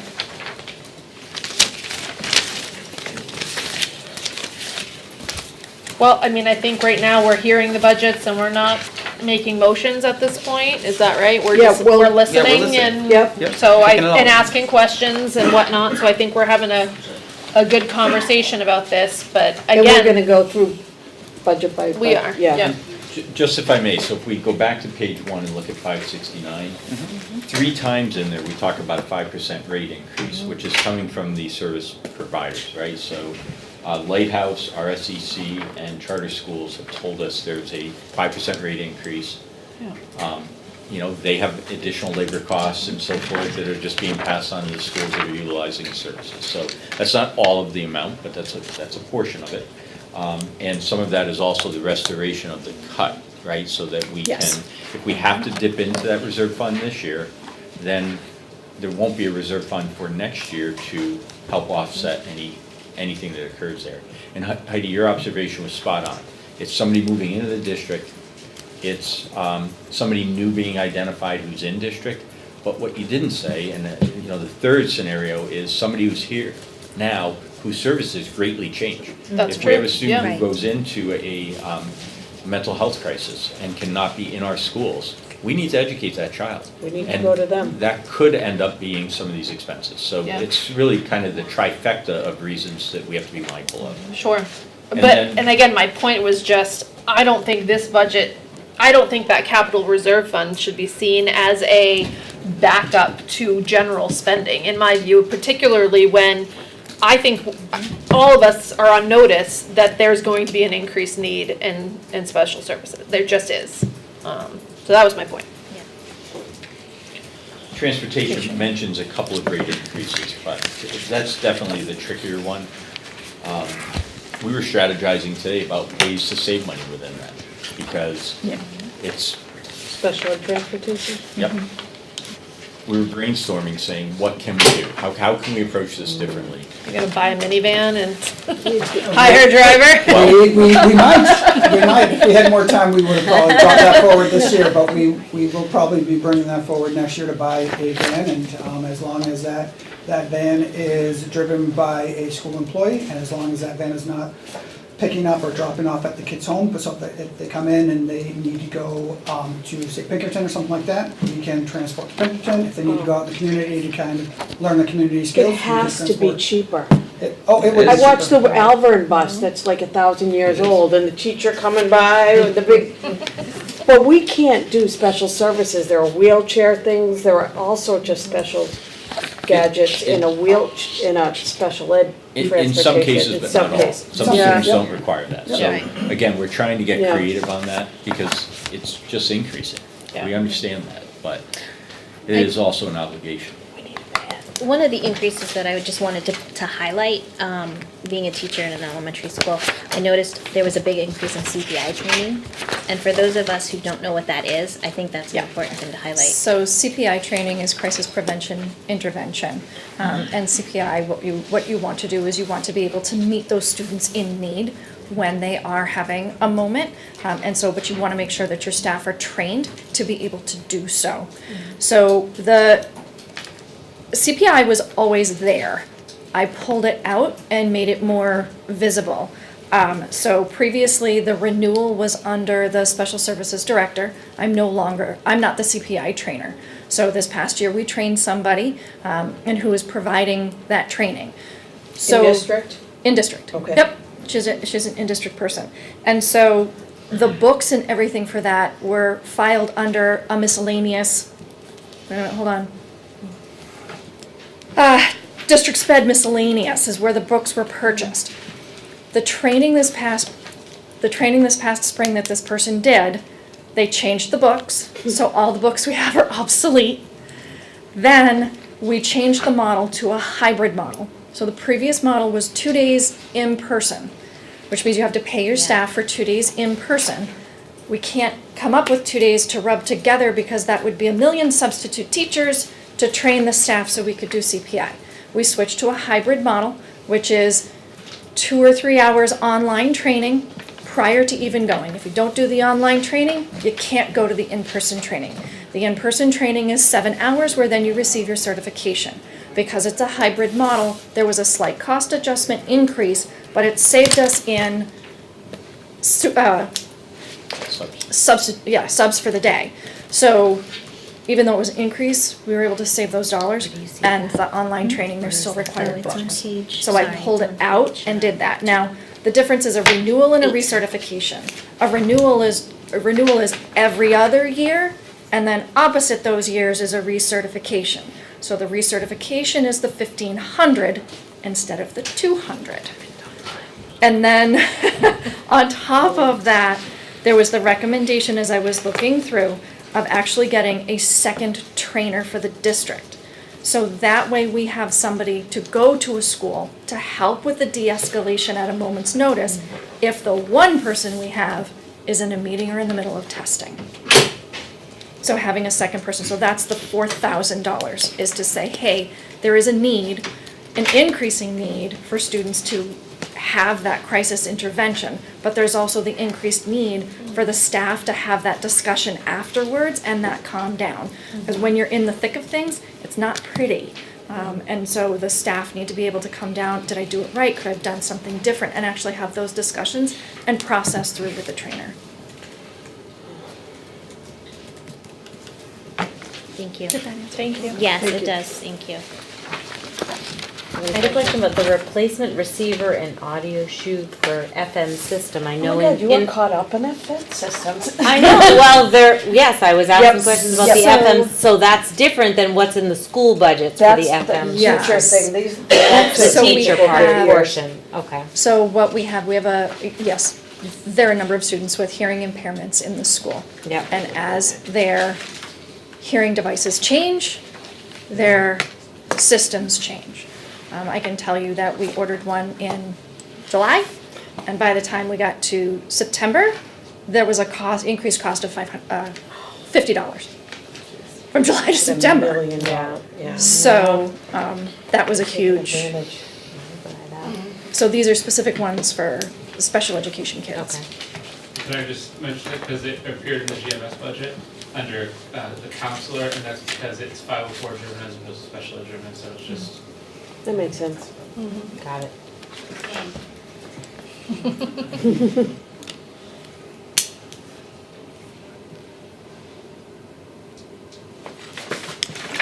Any other questions? Okay. We're all set. Andrew, any Thank more you, questions, Sophia. comments? Nope. Thank you. Thank you. Thank you. I should have highlighted Sophia's first budget presentation. It's Chris's also, because we started Chris in January, so I think they did okay for Well their first done. time up here, so well They done. did great. Yeah. So just, You can see them all breathe a sigh of relief Yeah. when they walk back, and they're like, See, I had them sit between us, so we could prop them back up. Mary could tip over. She doesn't need that extra microphone either. So the last slide that I have tonight before we get to questions is really just this housekeeping one. So I know you got an email from Athletic Director Knight, sort of explaining some more of the rationale behind the CHS PE teacher, and also the district-wide athletic director. So the increased cost that would be assumed if we were to implement the model as presented. We have not put that in the budget. So the numbers that you're looking at does not include that. I just want to make sure that that's crystal clear to the board. And I don't want to lose sight of it because, you know, the other cuts that we have proposed have been taken out of the budget. So the numbers you're looking at include those cuts. But this and the couple of ads, there was like $10,000 worth of ads to offset the administrative assistants in the office and what was the other one? The special ed team lead at the high school and the middle school. So those are in the numbers that you're looking at, but these numbers are not. So it would require a motion and an ad in order to take action on those. So, so now we're at the question stage. Liz went, okay, I'll run this. Okay, any other questions from up here? I feel like we asked him as we went, but Yeah. go ahead. Sophia, could you just clarify, there was a big drastic decrease in psychological services in your budget? With the repositioning of the school-wide site to a district-wide site, currently one of those services is contracted, and because it's a contract, it was for roughly over $60,000. And so with the repositioning, you see that savings, but that drops so that we left an amount in there of roughly $17,000, so that if there's something that the district-wide position needs help with or needs extra too, because they can't tackle everything that's coming down the pike, the money is there to be able to do that. Okay. That's realizing if the district-wide position goes up, if it doesn't. What page are you on? Let's just. Five. Nope. The other one, yeah. It's actually I just like on, to see that. sorry, it was a big decrease. And then we'll go through and vote. Oh, I'm in the, Page 7, line 330. flipped back to ground services, sorry. Was not right. So I see a decrease there. Right, Yes. $45,000. Okay. It was just Right. a sizable decrease, so I just wanted to make Yeah, sure yeah. that we're still, Yes, okay, that's if the position goes through. okay. Got it. What did we leave off? Are there questions Yeah, from the community- in budget committee or? Yeah, community Community input, input. budget committee, Q&A.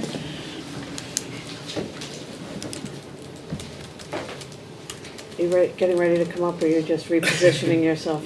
So when the budget committee cut the $150,000 last year from special ed, was that a bottom line cut? I can't remember. It was, Where was it applied then? Was it applied to those tuition and Yeah. transportation lines? exactly correct.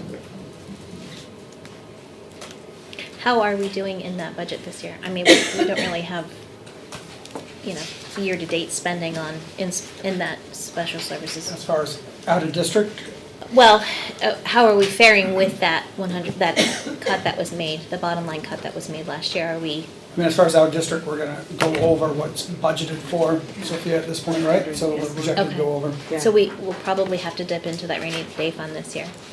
Well, remember, Is that true? within the special ed bottom line, Yeah. there could be other savings, so that's why we Okay. can't, there's some You don't likelihood that know we're gonna until come back to the it was board and have to dip 181. into that, Yeah. but we can't say for certain yet Okay. because we're not at that point. Right, it's such a fluid budget.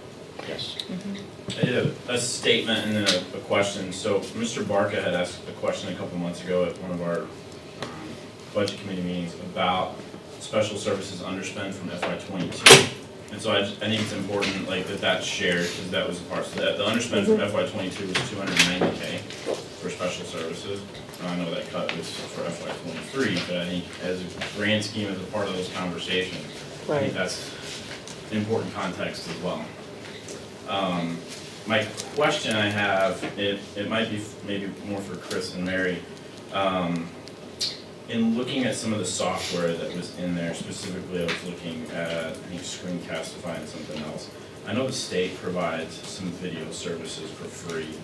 I think it's Kaltura. Does that functionality do what Screencastify or other services that we have that could be a potential cost savings because the state provides those in the cost? They only give you year one of it, and then you have to pay by the. I'm not familiar with it at all. I know we've done, so again, we all kind of got caught up with, we started using Screencastify Yeah. during COVID, the yeah. pandemic. Right. And so it's something that we've done a lot of training, a lot of our teachers are using regularly with our kids. Our kids are comfortable using it too, which is one of the reasons that we've tried to weed out anything that we can get from, I know the state has added a lot of platforms, and we've tried to weed out what we can and what we can get for free.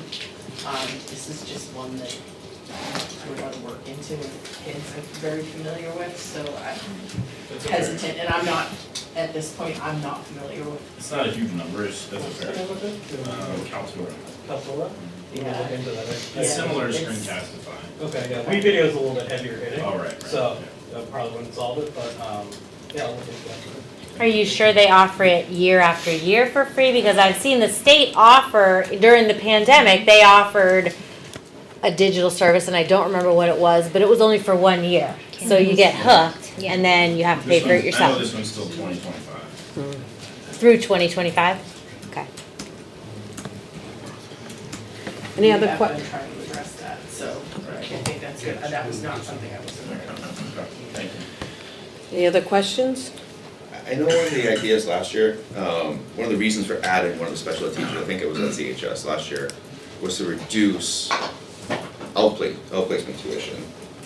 But now you want to reduce that special teachers, I guess, did you change strategies? Did you not realize So that? I don't think it was to reduce out-of-district placements. It was to, currently we contract with a company for transition services. And to replace that company with a teacher so that we're providing those services in-house instead of constantly having to contract. Okay. When it's a singular student, it doesn't seem like huge dollars. When you tack on 2 or 3 students at a time, it's big dollars. So the realization of hiring a teacher is what that is going to alleviate. Okay. Was it East Shields? Correct. Okay. And you're not realizing that anymore? Is that why you're trying to get rid of the, or you're trying to reduce the teacher, or they're not working out? No, she's Okay. still in the position. Okay, so that is working, you just don't need another case manager, is that why you're reducing? Correct, realigning to look at the provision of services the way it is now. So springing off of Mr. Barker's question, Dr. Jetty, if I remember correctly, Ms. Vandersky and yourself had also mentioned that that new teacher last year, the idea was that person was going to become a specialist in a particular program. And there was the benefit that other school districts that may not have that skill set could send students to our school district and thus offset. Have we not seen that may not, obviously 1 year is not enough time, but are you seeing that may not come to fruition? So we have not seen any outreach from other districts to bring somebody in, so that has not been realized. Okay. No. And then one other question not related to special services. Am I correct in understanding that there's a reduction in force in the office staff for Campbell and LMS, but not GMS, is that correct? That is correct. Okay, so then when we talked about the tech integrators, a critical point of that pitch and that plan was that all three schools must be the same. And you did that whole level setting of all the positions, number of hours, things of that nature. Why did that rule apply then, but now, when you're looking for savings, does that rule not still apply where if it happens to one school, it happens to all three schools? So I'm not sure what you mean about the tech integrator. We certainly asked for 3 tech integrators initially. Yes. And then we were able to put 2 on the warrant, and the voters approved 1. Correct. So we have And part of one- that program, you then at that point level set it so that all receptionists had the same number of hours. All admin 1s and admin 2s all got shuffled so that the point that was hammered home was all 3 schools must be identical as far as office staff is concerned. Now we're deviating from that. So let me explain the why of that. Okay. So the initial reset on that was because there was no continuity between the offices. And I'd have to pull the spreadsheet up to see exactly what it was.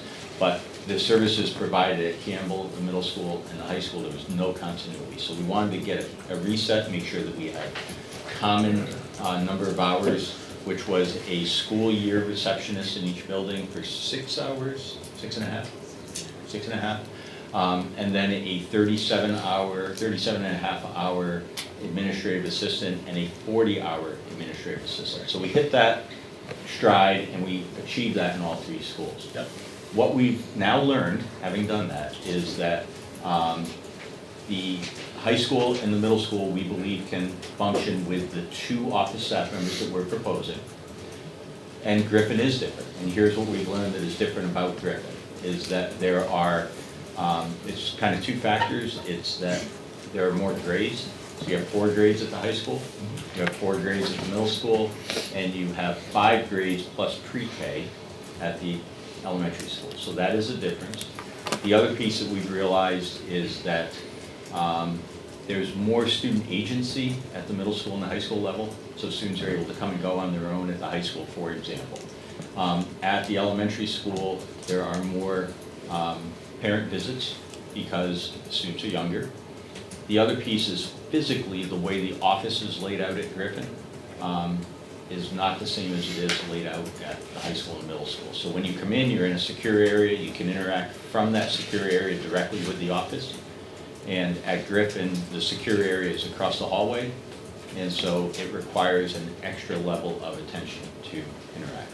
So this realignment, which we've talked about with the administrators, achieves what we believe is the right level of staffing now that we have it. And do you remember, Holly, when we did that, Griffin gained hours, didn't they? I think the initial thing, Griffin gained hours. One administrative assistant position gained hours from 37.5 to 40. The second position remained at 37.5, and then they had another full-time, full-year administrative assistant at 37.5 hours that was reduced to a reception position. So overall, it was a reduction. So Yeah. if you go back to the way it was before that proposal, it was a reduced number of hours at Griffin that we now feel is the right number of hours. Okay. Can you clarify, are you increasing that second administrative assistant to 40 hours Yes. as well? At CHS and LMS? Correct. So it's a reduction of a receptionist, and it's an increase of 2.5 hours for the second administrative assistant.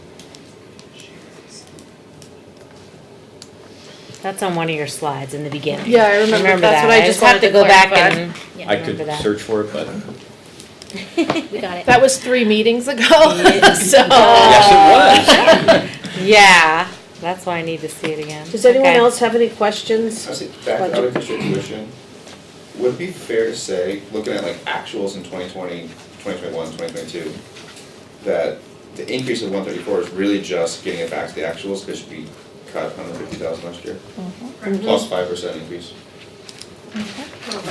Okay, but for the transportation's a much bigger jump. Is that, I mean, $107,000, because that doesn't look like it was cut last year, is that increased students or increased So cost? the line RSEC, that's an umbrella for 2 different schools. So page 1, Yeah, RSEC is actually 2 different schools. okay, So they're in 2 different locations. One is in Amherst, one I think is in Deerfield. So when you go back and you look at page 12, you will see for RSEC and the one for Longview and the one for Lighthouse. and those are all up. So when you have transportation costs for out of district, is it more of a yearly rate that you contract that you go with, or is it more, or are they ever like multi-year? Because I think that could be some I of the, think it follows the contract. for the student. Yeah. Yeah. Or 'Cause the yeah, first student contract, I'm not entirely sure. I know that one of them had a rate increase of $11 a day, which were the two buses, so that first line in transportation. That's just in town busing, right? Yeah. I think the out of town could be more fluctuating because it's yearly contracts where Oh, so our- it's not included in our standard No, contract? in the past, she was able to leverage sharing with like neighboring schools, like if we and Hudson were sending to Lighthouse, then they could share runs. So some of it was the unpredictability of could we partner with other schools? Yeah.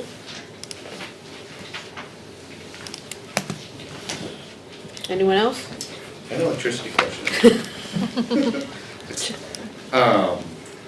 So you're budgeting at 45 cents a kilowatt hour. Can the district not get like a long-term contract? Like I know like when Eversource increased their rates, I'm contracted for 36 months at like 15 cents with direct energy. Can you guys not lock in at current rates? So we're locked in for a year from this December to the next December. Okay, so it's the second half of the year then. So, but I am gonna make a phone call to see if we can lock in even more. I think by locking in even more, we're gonna be historically up higher than we might wanna be, but now looking at 45 cents, it still might be worth it, like to go to the taxpayers and say, hey, you know, we might be at 22 cents for the next 2 years, lock it in. I don't know, I don't know if it'll be 22 cents. And historically, when you're paying 6 or 7 cents, you're like, well, why would you be at 22 cents? But I think now, in the current condition that we're at, if we could get 22 cents for 2 years, I think that could be a win, even if, for whatever reason, a year from now, if electricity goes down less than 22 cents, the goal would be that people would be like, okay, they try to even it out instead of jumping up too much. So that number might So- change before this is all said and done. Yeah, so I'm gonna make a phone call to see if we can extend our, which is a new contract which we locked in about 2 months ago, for this December to next December, see if we can extend that. So Doug, if you did that, then those facilities costs would potentially go down. Yes, yeah, and that would be great, because to have to kind of budget around energy increases that much is not where anybody in education wants to budget, so, yeah. But to be clear, it's half a year at the 17 cents that we're locked in. And half a year at 45. Half a year at the 45 that makes us really second guess, but we have work to do on that. So where did the 45 come from? Our energy consultant told us to use 45 in the So second. we actually haven't talked to any suppliers to determine if 45 cents is correct. We have not talked to suppliers yet. All right, because, yeah, I would encourage you to do that, because I see 45 and it's not anything near what I'm seeing anywhere else. So I would encourage you to tighten up that number. Are you saying it's gonna be higher or I lower? would say lower, 45 I think is, You think that's too high? yes. And, But I would and our defer energy to, consultant, like- what is his, like, Well, he's in the field. He right? is reading stuff all the time, looking at projections, and he has said 45 cents is what he thinks we should plan for. But to Carrie's point, Doug is gonna try to see, you know, so if you take Please. our current contract at the 17, you know, what if they were to come back and say, we'll do it 2 years, but it'll be at 25 cents? Right. That's better than 45. You have to play that out, but remember, that's only 45 and a half, and that's not even real. We don't know exactly Right. what that's gonna come in at. Right, So we're it's guessing. all, Yeah. you're all just guessing. So then the second question I would have on that is, are there termination clauses that allow you to, like, escape clause from it?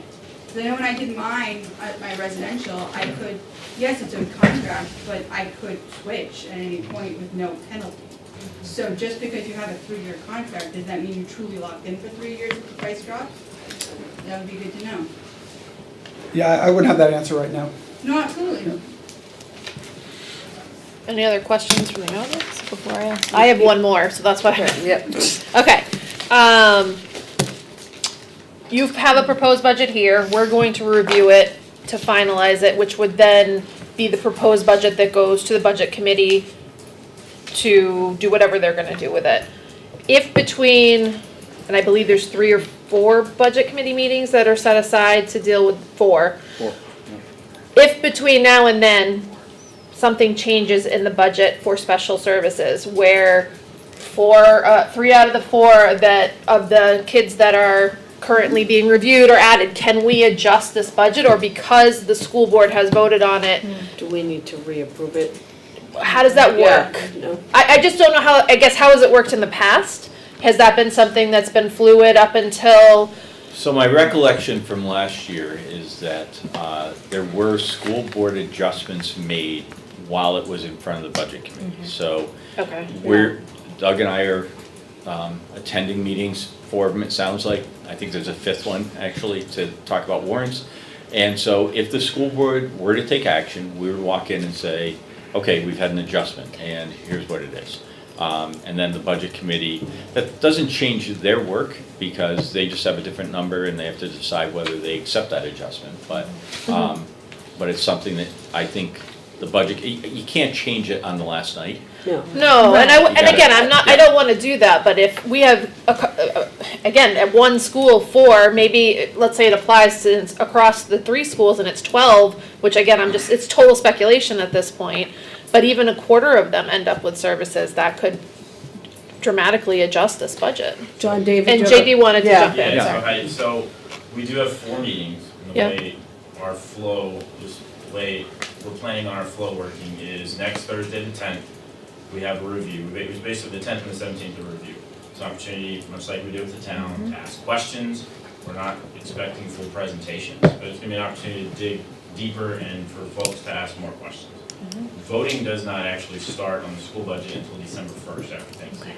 So we have time. In my opinion, and I'm not gonna speak for everybody, but in my opinion, while we're doing those reviews, if you made slight adjustments, the town did that as well, I don't see anything wrong with that. Okay. I would not wanna see, like, I think probably by Thanksgiving. Yeah, we no should be more, locked in, we're done, be yeah. locked in Right. so that we have time going into that December Yeah. 1st meeting. Absolutely. Perfect. I just kinda wanted an idea of that, so I appreciate it, thank you. Because I'd be interested in what Doug finds out about electricity. Electricity. And that needs to be adjusted. Well, and I have some personnel, questions still that I don't feel comfortable asking in this forum, but I'd want to find out more about reorganization and realigning things before I make a motion. There have been years, again, me serving on the budget committee. Yeah. Where if there was a reduction and after a period of time, say by late December, January, if it just wasn't right, if it didn't feel right, if it was presented, hey, this is really detrimental to the district, there have been years where we've added that money back in, right? And I think if we just keep that mindset, Okay. right? It's not the end-all be-all until it's actually at the budget hearing and then going to print. Okay, thank you. Thank you. All right, That answer your question? that did answer my question. Anyone thank else? you. So, Andrew, any questions? No questions? At this point, I'd like to go through the budget. Well, I think I have a question, Oh. so, sorry. I said no. Mine is a procedural question. I see on the agenda that there's a non-public session. Is that something we need to go into prior to? Is that now? That's where it would fall. I don't know. It doesn't should say. Vote We and should then vote go into before non-public. non-public. So That's what- let me just, we left that because if there was a personnel question that you felt we needed to have in non-public, we have that ability. to Okay. go in. That's fair. But we can certainly hold off and have non-public at the end. Well, we if have an even need audience it. and I'd like to go ahead and move through and get the voting done. Me And then too. if we have questions, we can ask them. That's typically what we Yeah. do. Just Okay. checking. Okay. Go for it, Liz. All right, Hold we're on. all done with questions. Just in terms of procedure, no questions. No, go ahead. Except for one line item, I don't have any motions on the individual budgets. My presentation, as I reported to the board last night, was more top level and looking at various sections. And your question about technology was answered plus some. That's the one item that I have, Yeah. but if somebody else wants to do it, go ahead. Oh, no, you go ahead. I thought that was awesome last night, but Thank you. I, Well, let's go budget no by offense, budget. I like yours better. Campbell High School. Do you have a motion?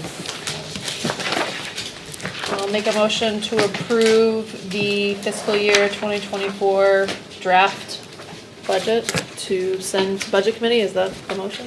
Perfect. Sure. Okay. Second. All those in favor? Well, so Oh. discussion. I What? know. Actually, I was going. Is that where your reduction is? No. I made a motion. Honestly, There's a motion in a section, then there's a discussion. Yeah, I was hoping there would be, okay. How much you can pay her, Jake? Your motion should be for the bottom line of the budget. Yeah, Oh, okay. because if we go back and look at if we go back and look at individual sections sure. that can be applied, it could impact each of these sections. Okay. So I think what we need to So just do individual lines. is just go through page, is go through Yeah. each section. If anybody has it, great. If not, we move on and then do the bottom line at the Okay. end. That's fine too. That's how we've That's done it in the good. past. That's how it's been done in the past, right? Yeah. I mean, there have been times when the board has voted on each individual section. Which is bottom what I line, thought so we were it's- gonna do, yeah. It's up to you, but then if you go back and change it. Yeah, Yeah, okay, You have to revote. right. Let's just do line by line. okay. So I'm gonna throw this out there. On page 1 of CHS, I see a lot of money in there for cartridges and paper and, I'm gonna throw I'm gonna make a motion to reduce that line item by $2,000. Cause I think that we should be moving toward digital. I'm sorry, which one? What line number? Sorry, page 1 of CHS, line 610 supplies. Can I, Yes. so I would think, No, was it seconded? Is there a oh, second? sorry. I'll second it. Okay. Good. Now we can. Until we look at a better copy lease system, we have 0 color printers in that building, and there are things that still need to be done on paper. I completely agree with going digital as a way, Yep. but until we have a better copy lease system, I would really encourage you to not reduce those lines, because A, toner is already hard enough to get as it is. We're down to 1 printer right now at the high school, just waiting on toner for the second printer to come in. So some of those colored copies in the rooms are the only printers we have to use right now. And so cutting the lines on those while we still have our current, I would highly discourage doing that. That would really impact, there's still a lot of things that have to be done paper in high schools. Math is huge, our world languages is huge. I understand. Yeah. Until we come up with a better copy lease system, I would highly discourage cutting those lines. I appreciate the motion. When I look at supplies and as presented last night, it's flat year over year. So I'm sensitive to making that. All I know is my kid came home last year literally with this amount of paper in the backpack. Actually, both of them did, and I just think there's a lot of stuff that could be moved to digital. I think you're right, but I also think there is validity in having kids handwrite things, even at the high school. And a lot of those cartridges, to Jen's point the other day about doing their award stuff in-house, this allows us to print a lot of those NHS things, a lot of our end of the year, a lot of that can happen in-house because of those systems that we have. All right, motion in a second. I had a motion and a second. All those in favor? Aye. Opposed? Aye. Abstained. Okay. Page 2, 3.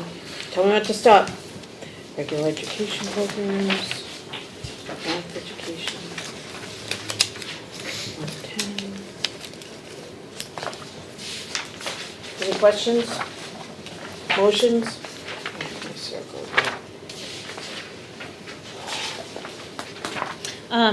Page? I'm back on page 3 again, sorry, 610 supplies under English education. I think we talk about this every year about the, the Post-it stickies and sticky easel pads and things like that. Do we have other ways to, collaborate and share things and put things up on the wall? And, I recognize the benefit in doing those kinds of activities, but $1,000 on those kinds of things just seems excessive. Yeah, and I'm gonna say, yes, we do. I'm also gonna say that I think that's a horrible description for what it actually is? that they Okay, actually thank you. Absolutely. And Okay. again, as I get more comfortable Yeah. with this, the process and system that the district uses, those will get cleaned up over the Okay, years. thank you. So there's more to it than Absolutely. easel pads and sticky Yes. notes. All right, thank you.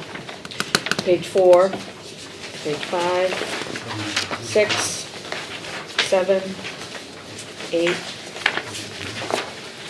9, 10, 11, 12, Counting. 13, 14, 15, 16, 17, 18, 19, 20, 21, 22, 23, 24, 25,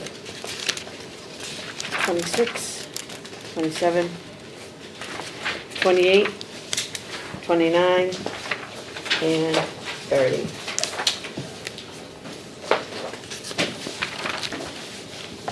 Would it be, I'm just mindful of time, Yeah. going through page by page, would it just be easier to go by topic and say, does anyone have any motions? And then people can say what motions they have and we On the can go, page. direct us to the page, just That'd to. be okay by me. All right, we've done would it all hate that. different ways. Yeah. All right, you did, Dave.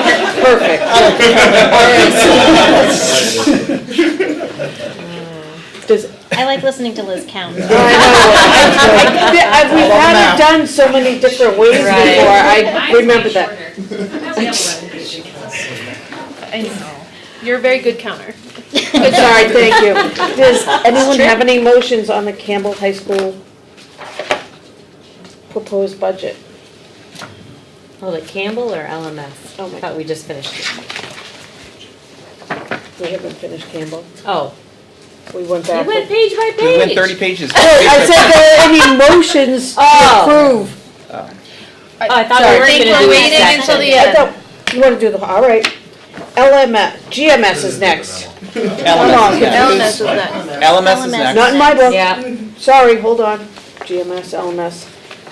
You can skip right over mine, that means. Okay. Does anyone have any questions or motions for? I just want to be, Yep. on page 1 of LMS, 610 supplies, Principal Grantham, you had mentioned a 294 reduction. Correct. Is that, I believe that's a motion that needs to happen to reduce that. Because that is not reflected in the budget that Right, we because I have. did click save enough time. Right, So so that, And what's the that, dollar? I showed 204.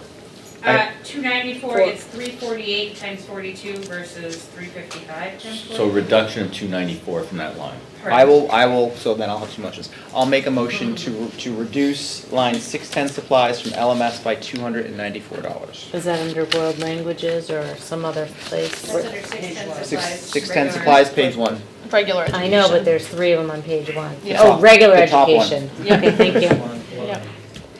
I'll second. If it wasn't already seconded. Discussion. Thank you. It wasn't. There was no second, you were the second. Discussion. All those in favor? Aye. Opposed? Abstained?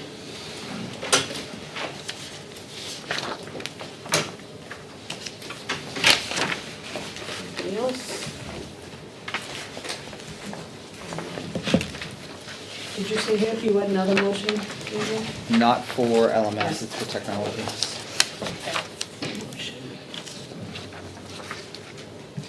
It's gonna happen. Does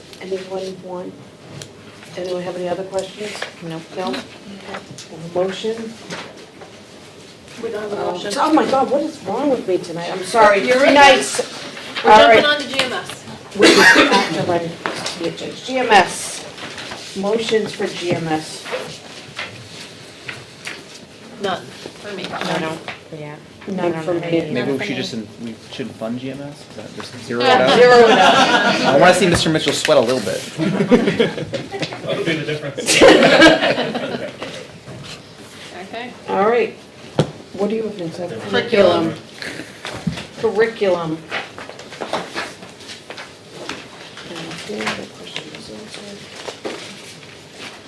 I'm all set with the curriculum. Anyone else? Nope, curriculum's a Nope. tough one to swallow because of the costs increase, but it's Yeah, Yeah, it's justified. we don't wanna make cuts that impact students.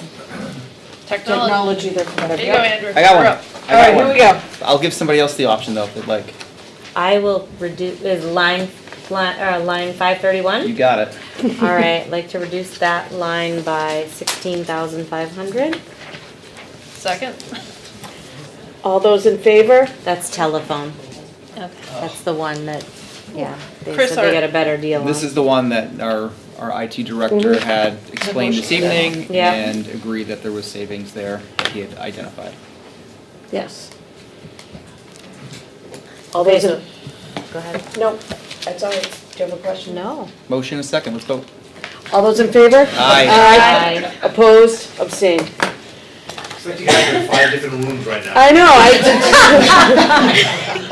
Let's check. Yeah, we're on like We did technologies. hour Special 12 of services. Special Okay. Special services. Motions for special services. So I do have two motions for special services. I can do it here because we're in this budget. I'm gonna make a motion to reduce, so page 1, line 569, out of district tuition. I'm gonna make a motion to reduce that by $100,000. I'm sorry, can you repeat that again? Sure. Special services. Yep, Page 1, yep. 569, motion to reduce by $100,000. And the rationale is. Well, I'll second it for conversation, Yeah, and then we yeah, can get into then the we- rationale. Yep, your rationale. Thanks for the second. Gotcha. Look, I mean, we talked about it tonight, and this is one that has historically, every year, been over budgeted and never spent. And unless this board makes a decision to say, hey, for special services, if it's underspent, that's money we can earmark to return to the taxpayer at the end of the year, I think it's subject to the same review and same budget philosophy as all the other budgets.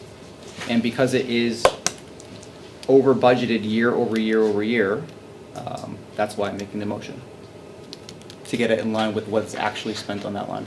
You would withdraw the motion if we agreed to give the remainder? Well, that's just Yeah, going back yeah. to past practice. Correct. Which changed last year. Past practice that the board was not aware of. I agree. In previously. So.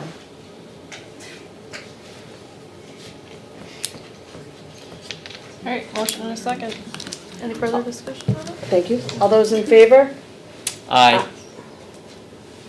Well, do we want to discuss, like, okay, Wait a mo- how does everybody feel about giving the money back? I think there was just a call to the vote, right? There Oh, was a call- sorry. There was a call to vote. So All let's those do in it. Okay. favor? Aye. Opposed? Aye. Abstained?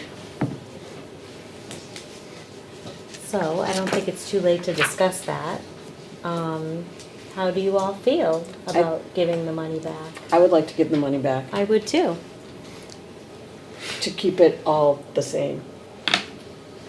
I don't understand, I'll be honest, I've been on the school board for a year and a half, I don't understand it. So this is one that if we would go back to the handshake agreements that we've talked about. Back to when? This is- decade, two? Like- Last year, right, I believe it was Mrs. Harrison, right? You had brought it to the budget committee at the time, just Yep. giving everyone the level of understanding, where we should document handshake agreements. Correct. Such Which I as still this- believe. And that was at Hold on, yes. let me finish, such as the one that we're talking about right now. Yeah. And right? that was declined, right? That was decided not to proceed, right, with documenting it. However, I do think the board can make its own decision, our own document signed by the board members, right? And says anything in special services, right, that is budgeted and not spent, that money will not be encumbered at the end of the year. It will be returned to the taxpayer. What happened in the last year, that you've referenced the last year, what was that used for? LMS canopy. It was encumbered for a construction project, which is what triggered the discussion. Yep. Okay. So it was used to offset other expenses. It was the first time that I can recall that money not being directly returned to the taxpayer, which triggered the discussion of the handshake agreement, and yet it had been documented every year in meeting minutes during budget committee season, during the discussion of special ed. My thought is if it's there if we need it, and if we don't need it, give it back. So that can Mine be. too, and I would That's- like to see, I honestly would like to see these things put in writing, and even, yeah, if it's not signed by the budget committee, I think it would be worthwhile, and basically, I feel like whatever board is going through the budget committee, or the budget process every year, should reaffirm those commitments, because the board Absolutely. changes. And it should be Mm-hmm. like in March or early April. It doesn't, Absolutely. wherever. Yeah. So just a comment, I think, special education is one of the hardest things to budget for. So I can see, kind of the reasoning behind this deal and respect the reasoning behind Bless this deal. We are still, though, last year we had to use fund balance to offset the revenue, the expenses. That could happen again this year. So while I think, I definitely understand the theory of it, I don't know where we're gonna be at the end of this year. This is for fiscal year Yeah. 24. 24, that's true. Should be better by then. Yeah. I'm looking at you. Thank you for that clarification, yes. Just one other clarification though, and this does predate Andrew Yeah. being on the school board. What the board had recognized is that our facilities have not been kept up, that there are needs in those buildings, and the board had tasked us with utilizing the funds we have available to address needs in our facilities, right? So we had a meeting today with our Teachers Association, and we heard about facility needs that are ongoing. And, the board, I think, recognizes the elementary school project has been kicked down the road for 30 years. And there are ongoing needs. So none of it was a grab of money. It's a bottom line budget that we need to utilize to get after things that we need to do. And so all of this was behind the conversation, and the direction that the administrative team was given was fix things. And so we have been trying to do that. But, and you are correct. Can we just reduce this to writing? Because it's really hard. Changes in personnel. I had a conversation today with a brand new business administrator and a brand new special ed director. And I said, let me prep you for a conversation tonight. It's gonna be about handshake deals. And I filled them in. I knew where we were going. I filled them in on all of this, and they're looking at me like, there's handshake deals? I'm like, well, I don't know. We don't know anybody who actually shook hands, but we just know there's a legend of a handshake deal. Right. And what our effort last year was to get this reduced in writing so that we have clarity around what it is we're trying to do. So it doesn't have to be a budget committee policy, it can be a board policy or document, And right? my thoughts on it are, I don't feel that I'm equipped or have the knowledge to weigh in on whether or not it was the right decision, whether or not that handshake agreement was valid, whether or not that applies throughout.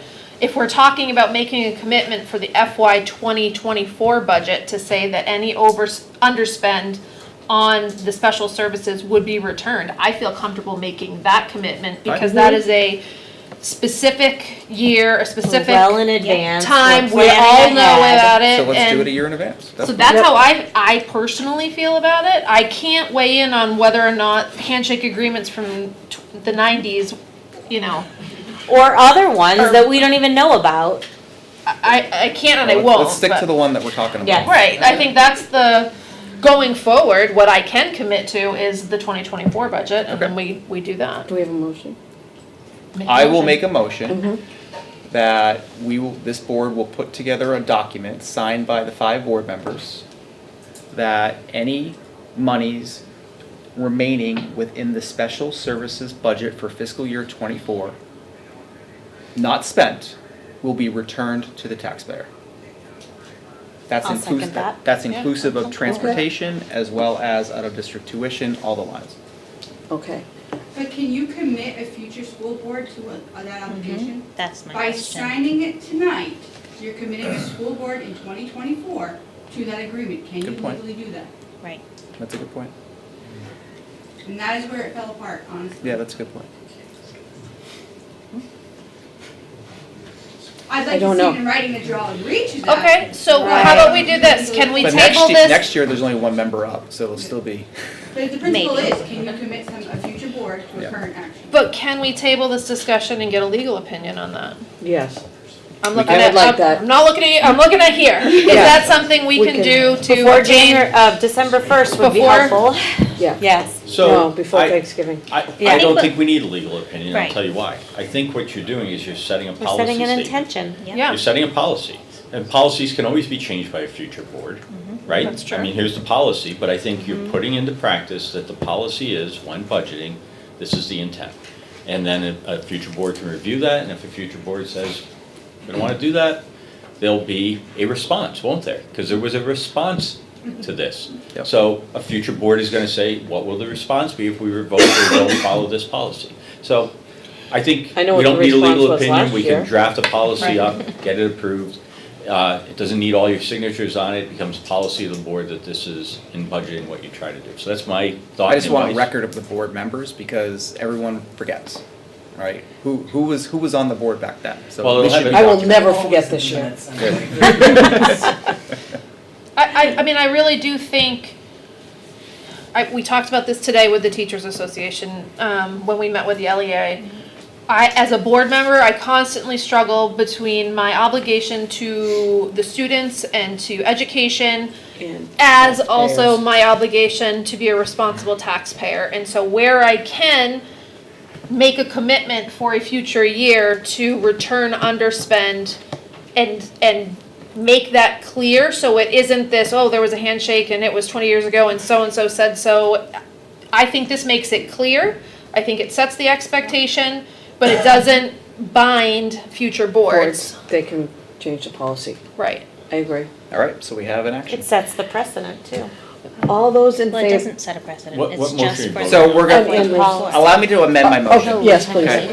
I will amend my motion for this board to put in a policy for a 1-year period that allows the fiscal year 2024 special services budget to be returned to the taxpayer if underspent. Okay, I'll second that. Yeah. All those in favor? Aye. Opposed? Abstained? Hmm? 5-0-0. Who seconded I think. Tara. Thank you. I stayed quiet so Tara could second it. I looked right at her. All right, we're on to food service. Is that what you have next? Yep. Food service.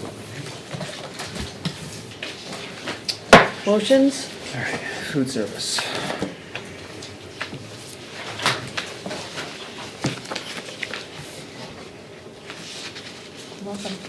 I'm all set with food service. Food service?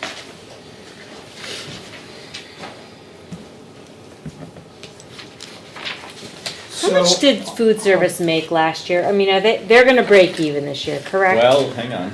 They, so last year with all the money that was provided by federal funds due to free lunch for all students, Yep. they came out about $100,000 in the black, so they did have some money. We are working very hard and closely with Lauren to try to break even, because the goal is zero. The goal is Right. not to make money, and the goal is not to lose money, it's to Right. even out.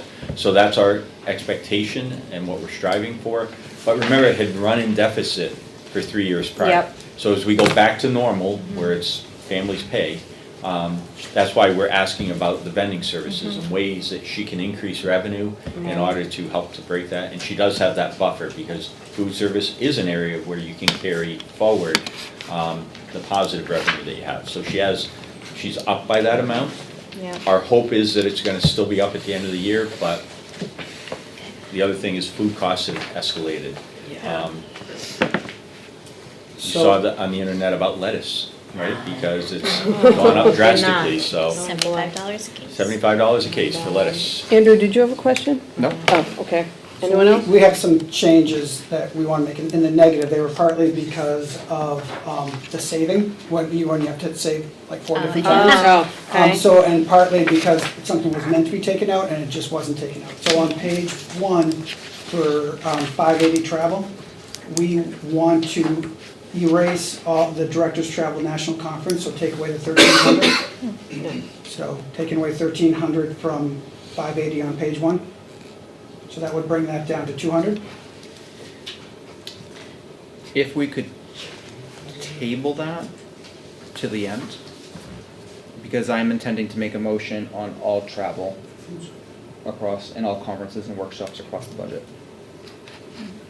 Can you tell us what your motion will be, the total amount? My motion will be a 20% reduction across all travel and all conferences and workshops. So for conferences and workshops for 272, a 20% reduction is equal to 6,442. What was the second number? 274? The travel line's 580 across the entire budget, 20% reduction is 4,782. That will impact some lines differently because some of them are contractually obligated. Yep. So you would do a blanket to all 580 lines, but you would allow us to go back and apply it. So That's we right. could take 1,300 out of this line That's and right. nothing out of Mary's line, for example. That's right. Okay. You don't want to straight 20 out of every line. No. As long as we achieve that dollar amount, Absolutely correct. then I think. Which is consistent with what I've done every year for the last 10 years. So I'm not going to assume the board will approve that motion, but we can work with that, because like this line, we're prepared to take the $1,300, so we'll be strategic in the way we Right on the employ top. I it. mean, I can Yeah. make that motion now, it doesn't matter whether I make it now or later. It's the same motion. We're gonna take So that's the will of the board. 1,300 off?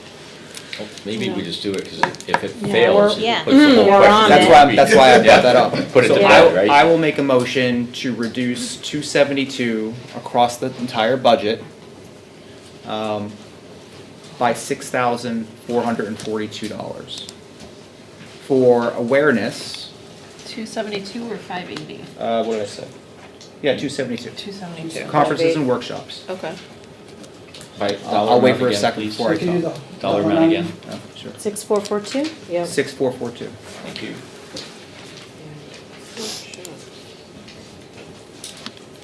So that's not travel, that's conferences and workshops. Travel will be Is second, 580. that'll be another. Can you? So I'll make a second for Decide on this discussion. one? Thank you. So, as presented last night, conferences and workshops in the budget, in the entire budget, is $32,213. This is a $6,442 reduction to $32,213 that's in the budget. What, I don't have your spreadsheet in front of me, Andrew, what was the total spending last year? What is the total increase? Total spending for 2022 actual was $14,960. 21 actual, again, those are two off years. Right. 21 actual was 21,000, 20 actual was 28,000. This puts it down to 26,000.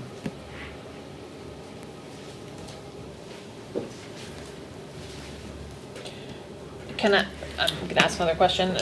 What impact would that have Yeah. On the CBA? on the Yeah, well, on isn't the there, district. aren't we contractually obligated to, So I can speak to two lines, I have two 272 lines.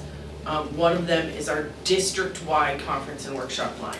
So it falls under my budget, but I don't ever go to the district conferences. I usually use that to offset teacher costs to go to AP training and things like that. Which is a line I already took a reduction in this year. What training? AP, Project Lead the Way, anything that I can't get grant funded, I have a little buffer to be able Okay, to support teachers going to. Okay, The other, so that's not contractually obligated, but that's enrichment It's for an teachers, yeah. personally, it's an important line. But the other 272 line I have is our LSSA conference and workshop line, which per contract is twice last the FY22 distribution, so that is, so 8,500 of that total comes from my 3,500 of it is contractual obligation. okay. Mike, what does it say in admin contracts about conferences and travel? I'm not sure it says anything. I think it's silent. Yeah. It's a good I question. think it's but I just been think it- something that the board has generally supported, is us being able to. Well, can I ask a clarifying question too? Does this supersede the vote that you already took to approve? You're now going back and cutting from 3 schools that you've already approved the budgets of. We haven't approved any We budget. haven't approved, we're doing that at the They, end. they passed that by, Okay, so okay. they didn't Yeah, actually take that's the vote. where I got, Yeah. That's why we didn't do Good that. point. Gotcha, okay. Yep. Now I'm with you. it's been some late nights. 1 hour 14 folks. So what, So fiscal year Right. 22, it was 21,000. Is that what I'm seeing? It was That 28,000 was the and, Sum of fiscal year 22 actual expenditure from Andrew's It's sheet. 14, This But one was says last year. 21,000. and then 28. the You're year adding in before. travel, right? Oh, okay. Oh, yes, Yeah. sorry, yes, that's You- travel. you Okay, have to so look at just- 14,960. Just conference workshops, yeah. And so we're basically requesting double. Again, and Double as of the actual superintendent 2 years started ago. yesterday's or Tuesday's presentation with, right? 21 and 22 were not normal years, Yeah, so. your fewer offerings as well. right, And we have right.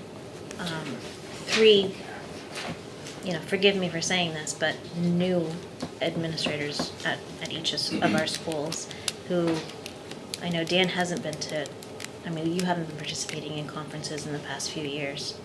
Done a lot of like online. Right, Mhm. right, but those, No one has gone to conferences. right, They don't have exactly, conferences. so, yeah, It's also at the SAU that we have a Right. number of new. new employees, yeah. Yes, hi, Chris, yes, right, yeah. Well, and one of those conferences specifically is the law conference around SPED. Mhm. It's a So big one. that's twice a year. That's a really important one. You have to go to that one, please. I have a first and a second. Any more discussion?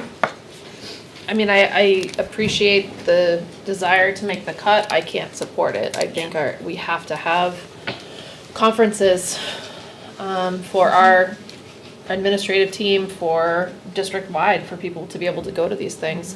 I think it makes them better educators, it makes them better administrators. I see a lot of value in professional learning, and so while there may be online options available and there may be some, I know Mary's made a lot of effort to bring things in-house as much as possible, there is still value to collaborating with colleagues and finding out different things, what they do, and bringing that idea back. And that kind of organic thinking, I think we would be diminishing if we didn't have enough of a conference line item in there. So I appreciate it, but I can't support it.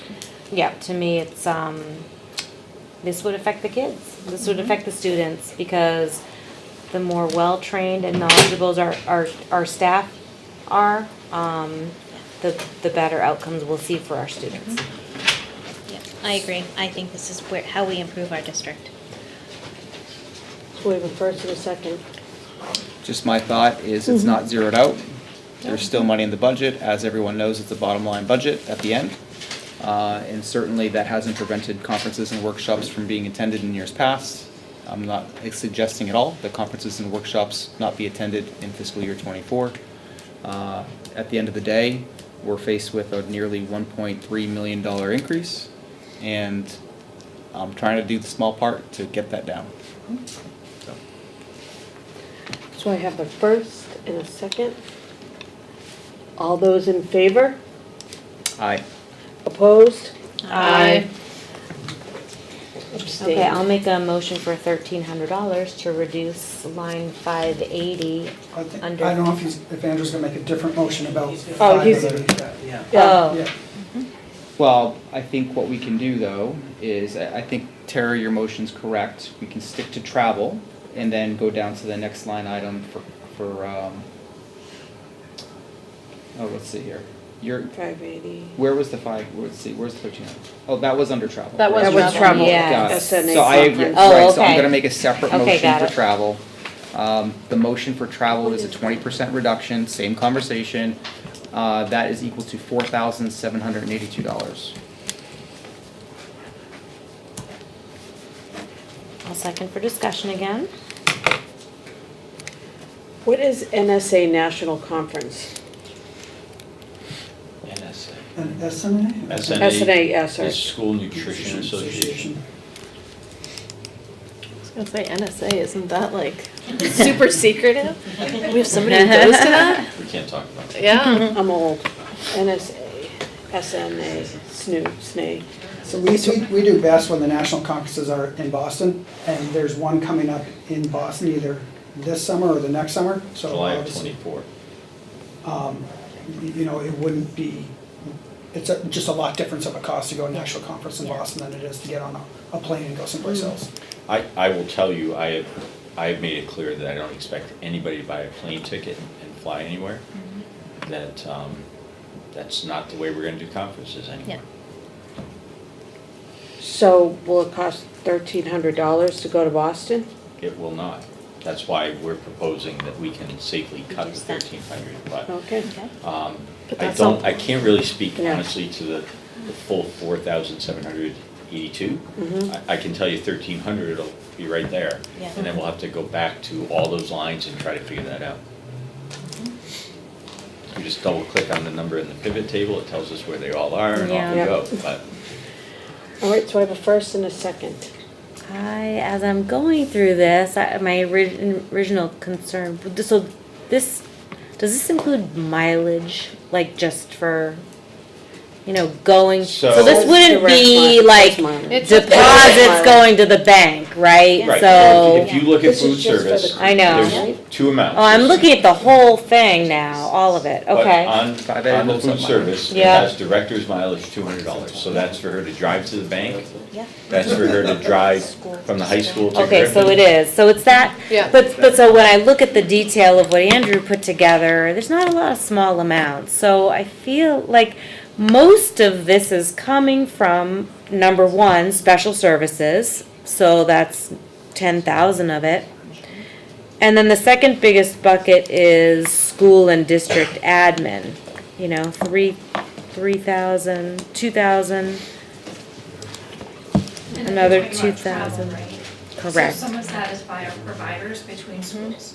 So Sure. like our high school doesn't have a speech pathologist, so the speech pathologist sees a student at GMS, sees a student at LMS, goes Yeah. to CHS Yeah. to teach a class. So some of that is that mileage, Yep. our ELL. And I'm not gonna touch that, but I'm thinking maybe there is an opportunity,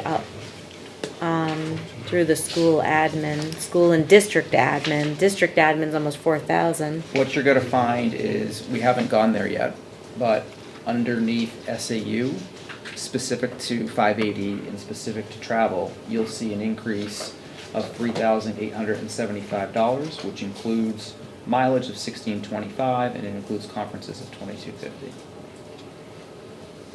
So I would anticipate a good portion of that money coming from potentially that line. Yep, And there's a few others in the budget like that too. yep. Anyway. Okay. So I have a first and a second. We ready to vote, Andrew? Yep. All those in favor? Aye. Opposed? Aye. Abstained. Was that 2-3? 2-3. Yep. So the $1,300 could have come out of that as well. Right. So. But Do you have now we another can make a motion Motion to to- reduce Yeah. the food service. Okay, I'll make a Travel. motion to reduce the food service travel by $1,300. I will second that. I'll call the vote. All those in favor? Aye. Opposed? Abstained.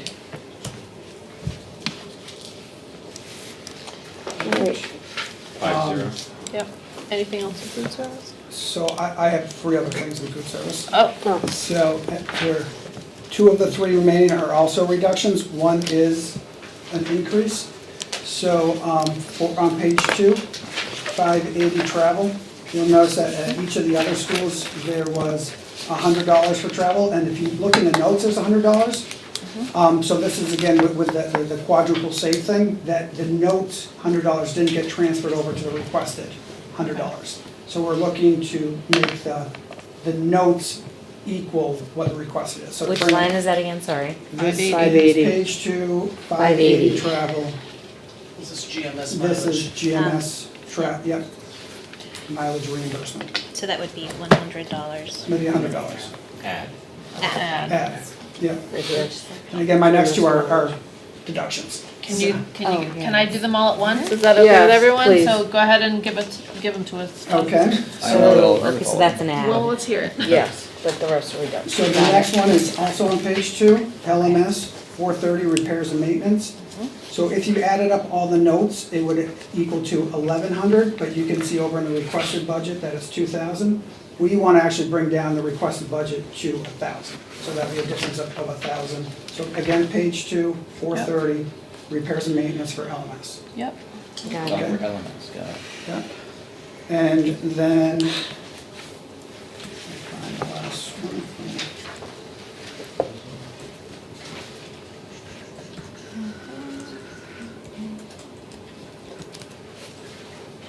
Okay. Okay, I apologize. The last one was not a food servicing. That had to do with that vote you made in regards to LMS and bringing down LMS. So that's the end for food service, those 3. Well, I see 2. Okay, so They there's- voted on one. You We already voted on voted on one, one. and then All there's right, more. I'll make a motion to increase the travel 580 on the food service budget from $0 to $100. A second?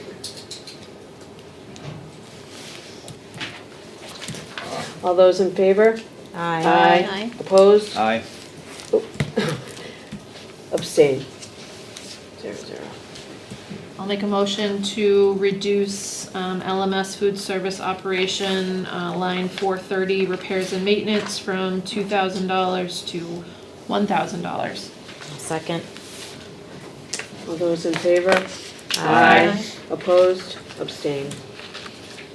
Doug, what does that bring the bottom line budget for food services to? Because it was at an increase of 39,903. What is it now? 39,903, you said? Yeah, that's what it was. That's what it was. Yeah. But what is So it is minus 1,000 plus 100? Yeah, I got it. 39,000, it goes down to 37,703. Thank you. 7.3. Great. We ready to move on to facilities? So that's the increase, right, 37,703. That's the Oh, bottom, that's the bottom line. That's the bottom line. Of food service. Oh, That's the bottom line increase. Bottom line increase. Yes. Yes. Right, but I mean, what is the actual bottom line of that budget? Oh, Oh, I was Oh, just okay. looking at the increase. That's okay. I can do Got that. it, that's okay. So it was 279,114, right, Michelle? It does.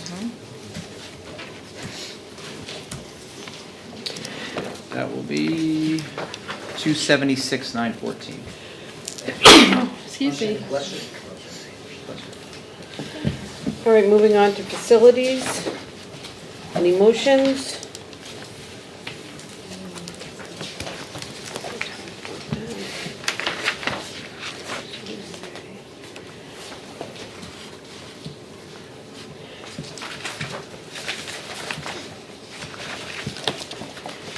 No motions No for me. motion from me? No.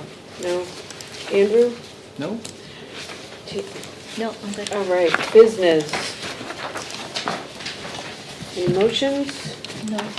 None from me. Did you have any motions, Tara? Heidi? Tina? Nope. Transportation. Do we have any motions? No motions. No For me. motions. Oh. Andrew, any motions? No? All contractual. Yeah. SAU? Any motions? No. No. Oh, I gotta do my math. Okay, I would like to try to bring down legal. I know that we are at our cap, or at spending this year, but I wanna just see if I could maybe just, so the last 2 years, the approved budget for FY '23. So let me just do some addition here. I would keep in mind that next year's a contract It's a year. contract year. Yeah, that's true. All right, so maybe I won't, because the 3-year average is 53, and knowing that we are gonna be on the high end, I will not do that. Okay, thank you. All right. Good choice. School board. Do we have any motions? I do not. I don't. I do not. Andrew?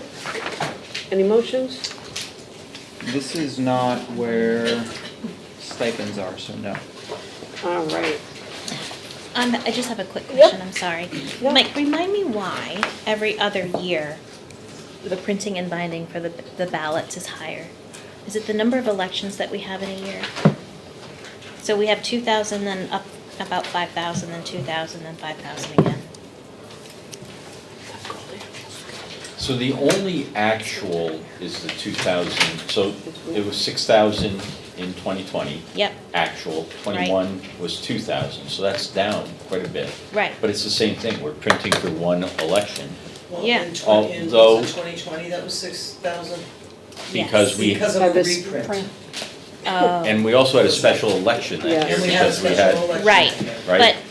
but shouldn't it be level every year? We only. No, ballot printing goes up every year because the the labor and the ink goes up every year. We send it out to. Right, but if we spent 4,900 in actual in '22, Personnel.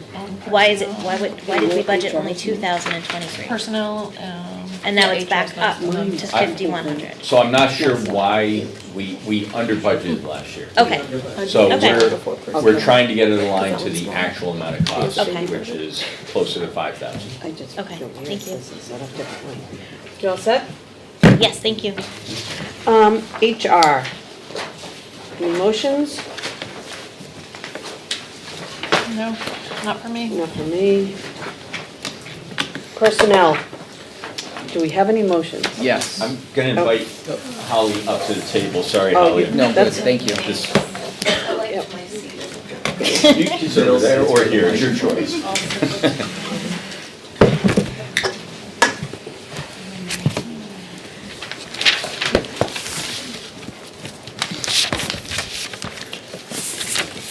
Long time no talk. I know.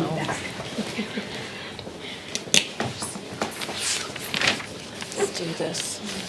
Save some money. Are we expecting a conversation I know. here? Yeah, or that's just you why invited you us? here. I didn't know. Yeah, I don't. That's what I'm. I thought you were about to make motions, I'm like, come on up before we get that's- into them, so okay. is there anything else we wanna say or? Why don't you say why we have a board member out? So he gets an opportunity to come back. Okay. You're not the board member. No pressure. We still love you, Chris. No pressure. I don't have anything else to say. Okay. Well, I thank you. So I did connect with the HR director today for a short time. It was sent to the board an updated list of vacant positions, which was one of the requests that we had. So that was sent to your inboxes, which is a change over the vacant slide Yes. that you'll see in this presentation. So that slide, that worksheet is no longer accurate.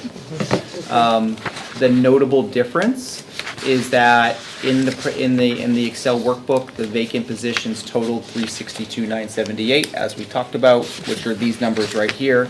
However, that is not accurate as we've talked about. The actual number of vacant positions per Ms. Falzone's updates is $522,566. There's a number of reasons for that. I think the notable difference is there's a position in the budget, which is a 1-to-1 ratio. However, it's not a 1-to-1 formula. So you could have multiple paraprofessionals showing up as a vacant position, but you don't see the number of paraprofessionals that are vacant. So as an example, in the revised file for LMS, there's 7 vacant positions. There's, 7, at CHS there's 3, at GMS there's 9 or 10. So the number of positions has gone up, which has raised that budget, raised that vacancy. So I just wanted to highlight that to the board. Thank you for getting to the bottom of that, Andrew. Sure. So that being said, I also understand and appreciate that there's contractual obligations that we are obligated to keep in the budget, including paraprofessionals, etc. When all that's said and done, there's still vacant positions outside of what I believe to be contractual of $142,000. Such as? What are you basing that on? Yeah. Sure. Like, I think we need custodians. I don't want to cut, maybe someday we'll get a bunch of custodians, because we are very short and we're paying So overtime. there were positions that were recently filled, which is great and welcome to the district. Those that are listed as vacant, Okay, I've pulled them out, so those are Okay. not Okay. included. Okay. There is a speech pathologist. There is a part-time teacher. There is a math tutor, and there is, looks like there is a custodian as a part of that. So that number of 142,000 is the combination of just the salaries, no associated benefits as a part of that. Just the salaries. And Can I just speak to the part-time math tutor, is that possible? I'm sorry, I don't want to interrupt you here. Well, I don't know that I have a second. So I'm making I don't know what your motion is yet. My right? motion is to reduce the vacant positions in the budget by $142,000.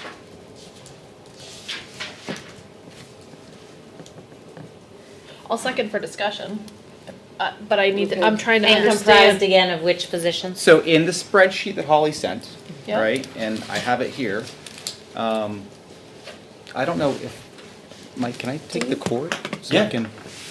Because oops, wrong cord. When I saved it into Sheets last night, it no longer is interactive.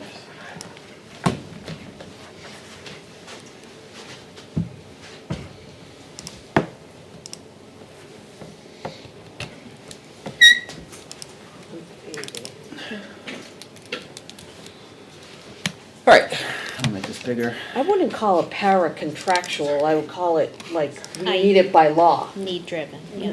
Right. Yeah, it's not a contract, it's Thank written you. in a legal document that we need paraprofessionals. So what's So- in red? The red are the ones that I've highlighted and are a part of my motion, which is $142,000. Claire. So you want to cut those? I want to remove these from the budget, given that they've been unfilled. So Within the I'm reading district. it as 2 full-time custodians at CHS. Yes. The speech pathologist. Which might be IEP driven, Which is is my guess. The part-time teachers, that's the PE that Yep. we've been, Yeah. it's been Oh, a right, that's revolving been door. open. Yeah, Yep. and the part-time No, math that tutor should be at doubled. LMS. And the part-time math tutor, yes. Okay. Ms. Grantham wanted to talk about the part-time math tutor. Yes. Yes. Yes. Yes. I Yes. second Heidi the said- discussion. Heidi said- So we're Heidi all seconded. Yeah, losing. I did. Yeah. Is that, So I have deep title was concerns too. about deleting the Yeah, math that's- tutor should be program times based 2. on the scores that we're That's seeing why coming back Savannah. from our SAS data, based on the deficits that our students are facing on a daily basis. This is a position we're still actively praying to find someone for, because I believe it's a very big need. We're working on differentiating within our classrooms, but it's still something where we have students that are showing huge deficits in math understanding. She's not enough to show parent. And this person is not, salaries, it's not a full-time position. How long has this been unfilled? The math tutor, since the beginning of this year. Our current math tutor from last year was hired as a teacher. She transitioned from a part-time to a full-time. I need you to change something on that spreadsheet. The first one in red, that's the cost of one custodian. Can you double that amount for me? If you're cutting two. Yeah. I have a There are question. It's wrong, that's an vacants, but error. The salary represents one person. Yeah. Right. So that needs to we be should- doubled. We should double that. So are you looking to cut two or one? My motion's for the one. For the one. I have a question leave for the dollar Sophia, amount. don't wait, don't worry. I'm gonna fix Okay. that. So, this speech services, I would assume they are IEP driven, that we need, and we're out of compliance because we don't have I said the word, sorry, we might don't not, say do we that. hired? No. We hired, We are no, not out of compliance. Okay. It was turned into a contract. that's what my next question, so Yes. I'm sorry, So so the we're person's- paying a contracted person a lot of money to fulfill the needs that we are required to meet by law. Yeah. Correct. And so it's now a contracted service, not in the budget. Or it's in the Right. budget, It's in the. not budget as a district employee. Yeah, we couldn't fill it, but we had to, To fill it Still to had to meet a provide student. yeah, Right. so Devin went. So you wouldn't be out of compliance. So we are Right. paying for this service and Yep. getting it done, and the contract is through the end of the year, or? Yes. Or Okay, yeah, because and then we might have an to- opportunity to fill that position again That would be the hope, next 'cause year. it's Much cheaper. Right, so the contract would be, is the contract through the end of the year or until we find someone? Yes. Through the end of the year. Okay. Because you had to have this year all Requirement is you have set. to do it for Do you happen to know what we're paying the contractor for this year? I know, it's a. Yes. Okay. Should I flip to it in my book? Is it in here? It's not. Okay. Isn't it a budgeted item? The budget item is that? that position, but we couldn't get anybody into it, so we've had a contract at a higher rate. At a higher, that was my the question. That's I what I don't was know getting the exact to. rate, but it is a higher rate. Yeah. It is a higher. So, The contract right now, Sophia put a cap of 50,000 on, so we can't go over Bless you. 50,000 unless they reach back out, and that's authorized Mm-hmm. at that point. But the amount of services for 50,000 will not be equal to if we had the employee. Right. Right. And if I may, just on custodians, so remind the board that there are custodial metrics that you use, square footage. You can then calculate how many custodians you need. So we had done that analysis a couple of years ago. We added one more custodian at the high school because of the square footage. They were understaffed. Yeah. Although we have not filled that position, once again, in conversations with our association, there have been concerns expressed about cleanliness in the building. I worry about taking that reduction because that is our most heavily used building. At nights, athletic events and so forth, that place is humming, many days a week. And so taking that reduction there would worry me. We want to get that filled. It's I just also remember the a revolving door NEASC custodians. visit, They and there was a specifically- comment that Yep. they specifically said, oh, for a building this age, it looks like it's, it's older, or not as well They maintained. actually said it was dirty. Dirty. And they said we should increase the amount of cleaning that we do, and we did. Right. That was, we responded to that, but you're Yeah. right, yes, did cite that. In regard to the PE position in high school, I think Josh and I have stated the case pretty clearly about the need there. I also think that we could have a creative idea to work around this, but I think it would have to be discussed in public. Yeah.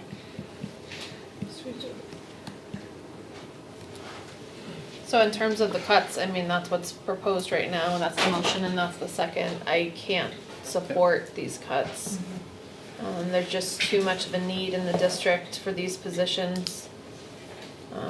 And I know they're not filled right now, but the hope is that they would be for FY '24, number one. Number two, I understand there's been some discussion about a police officer position that was cut from the town budget that was unfilled. I do believe there's a difference. We can't carry over money for a position, correct? Correct. We have, but the town can?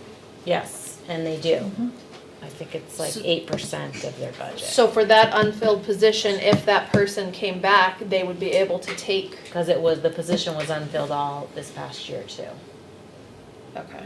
And it's not the school resource officer. That was we're my talking understanding, about. but I wanted to verify it before I said Yeah. that, so I. Yep, it's I a can't- different ball of I'll wax. call the vote. Move on. Okay. All those in favor of the cut? of- Aye. Aye. Opposed? Aye. Abstained. What's the vote? 1-4. 1-4, okay. Well, you said aye also, so I. Yeah. Oh, sorry. Had to figure out which side you're on. No, I'm sorry. assuming 1-4. My read was 1-4. It was 1-4. Remember, Dr. Well, Jenny's the moderator. If we could cut the part-time gym, I'm not allowed to say gym, physical PE teacher, if we would get a full-time one, I assume we will cut the part-time one, if that passes or, So I have a couple of other motions. okay. I'd like to, and correct me, I'm just not finding the page, but the school board stipends are in Yeah. the salaries? Towards the personnel? back. Okay, Oh, alright. oh, look, I opened right to it, page 34. Really? Yep. Good. 2311. 34? Mhm. Thank you. Yep, I'm gonna motion to reduce the school board salaries line 110 by $5,464. Do I have a second?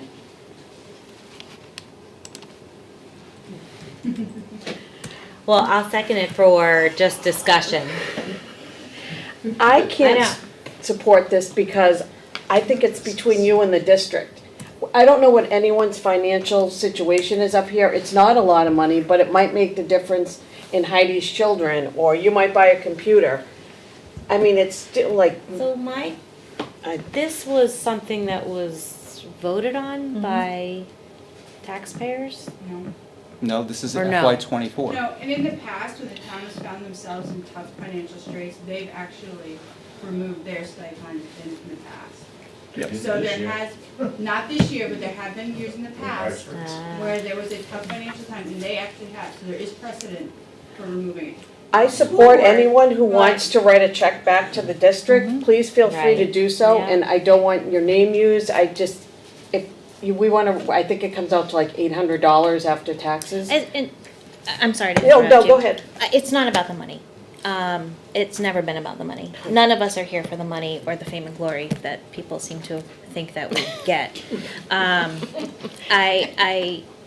It's insulting though that even that token can be, is used as a bargaining tool. And I'm not saying that for me. I'm saying that for future board members.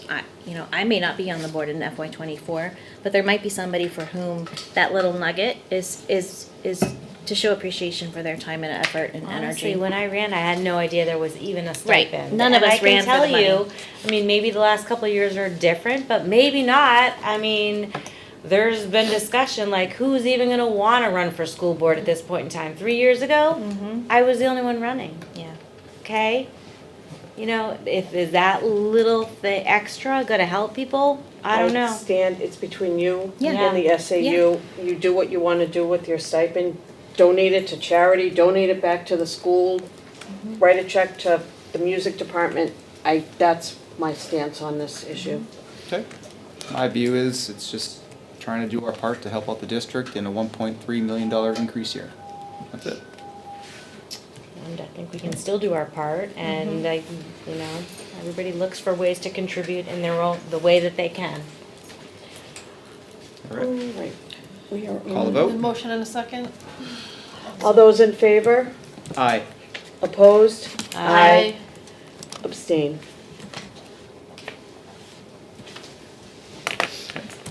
I encourage anyone who would like to donate their check to reach out to Holly. Prior to Bri- being paid. To Brian, drop it off in his mailbox? But yeah. Thank you for Send me an volunteering. email and I'll- Right. Send me an email, I'll loop in the right people.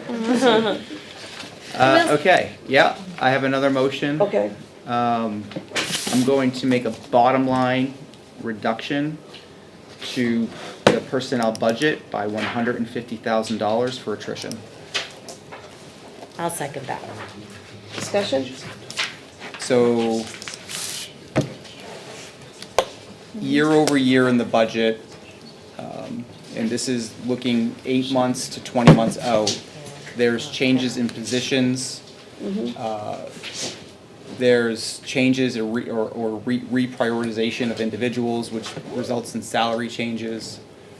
And at the end result, there's money left over in the budget as a result of the shifts within personnel that just happens. Retirements, whatever it might be, bringing in new employees at a lower rate, it just happens. And so this attrition cut is a reduction as a result of the forecasted and foreseen changes in the FY24 budget. We have a first and a second. Any comments? All right, I'm gonna call the vote. All in. Sorry, Oh. I have a question. Yeah. How does the district feel about, this cut? Is this the same thing that resulted last year in us having to cut positions in high school?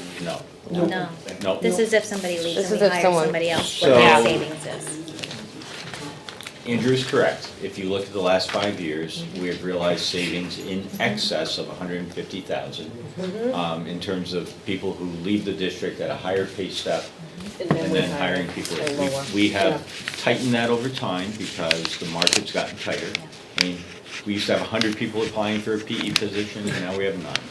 We used to have 400 people applying for an elementary position, and now that's not the case, right? So that's put us in a position where we have to make sure that we can attract people into the district. So sometimes you have to pay more. We brought a lot of people in at top steps because that's what it took.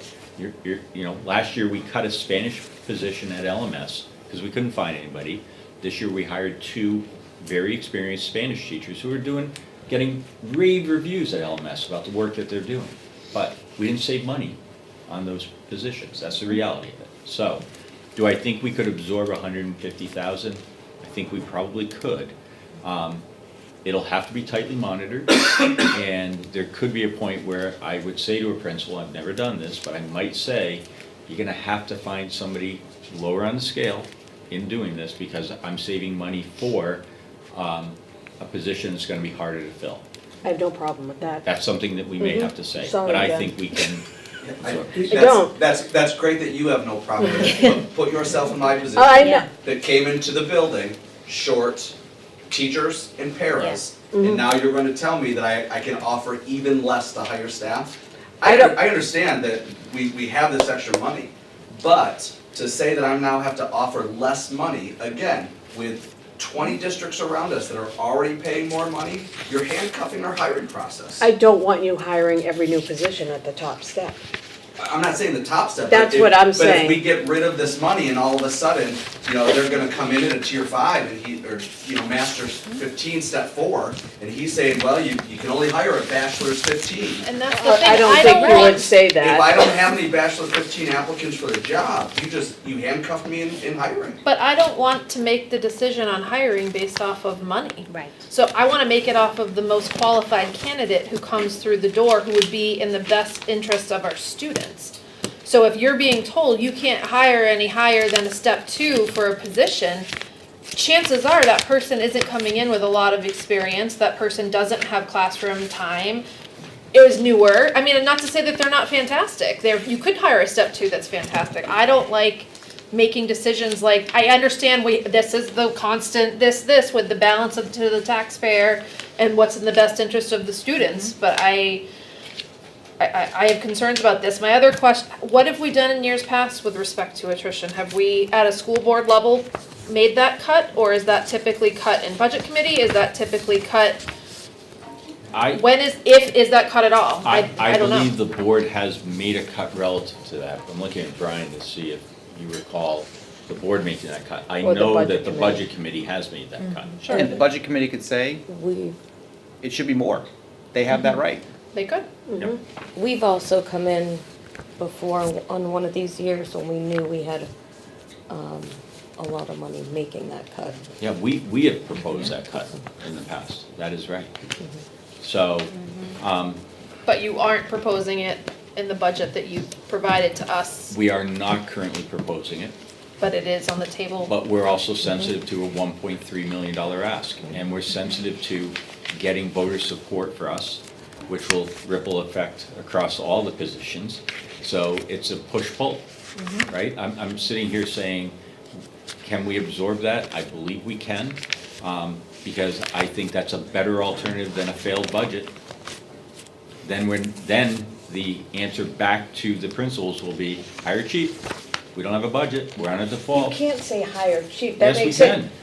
Yes, we can. If we're I in a don't think default, you Liz, should we hire have to. all teachers that have had 1 or 2 years' experience. There are good teachers out there that have 5, 10 years' experience, but I don't think it's necessary to hire everybody at the top step. Well, and That's what I'm saying, I'm not saying I Understood, want, 'cause- But I would save the money for a high school physics teacher. When Absolutely. you're lucky to find somebody, that's the that's conversation we would have to why have. we've done it that But way. if we're in a default budget mode, that's what we have to work with. And that's a worst-case scenario. I want to go in with a budget that the voters will support so that we have what we need in order to function. Madam Chairman, I'd like to call a vote. Okay, all those in favor? Aye. Aye. Opposed? Aye. Abstained? 0. What was that? 3-2. 3-2. 1, 0. Sorry. Hold on, I think it was It was 3-2. 3. It was Was it 3. three? You three 3-2. voted aye. Raise hands, I don't know. All those in favor, aye. Oh, you did, okay, 3-2. sorry, I didn't hear you. All right, got it. And it is noted that we made this attrition ourselves, Yep. That doesn't mean the budget committee can't do more. or they could, I agree. I feel like we need to show that we're making some progress tonight, and I feel like that does, and the historical shows that, you know, that we should be under that, hopefully, you know.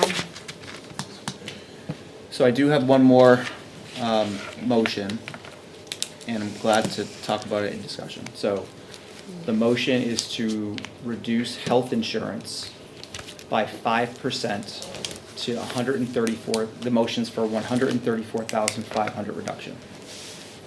134,500? Yes.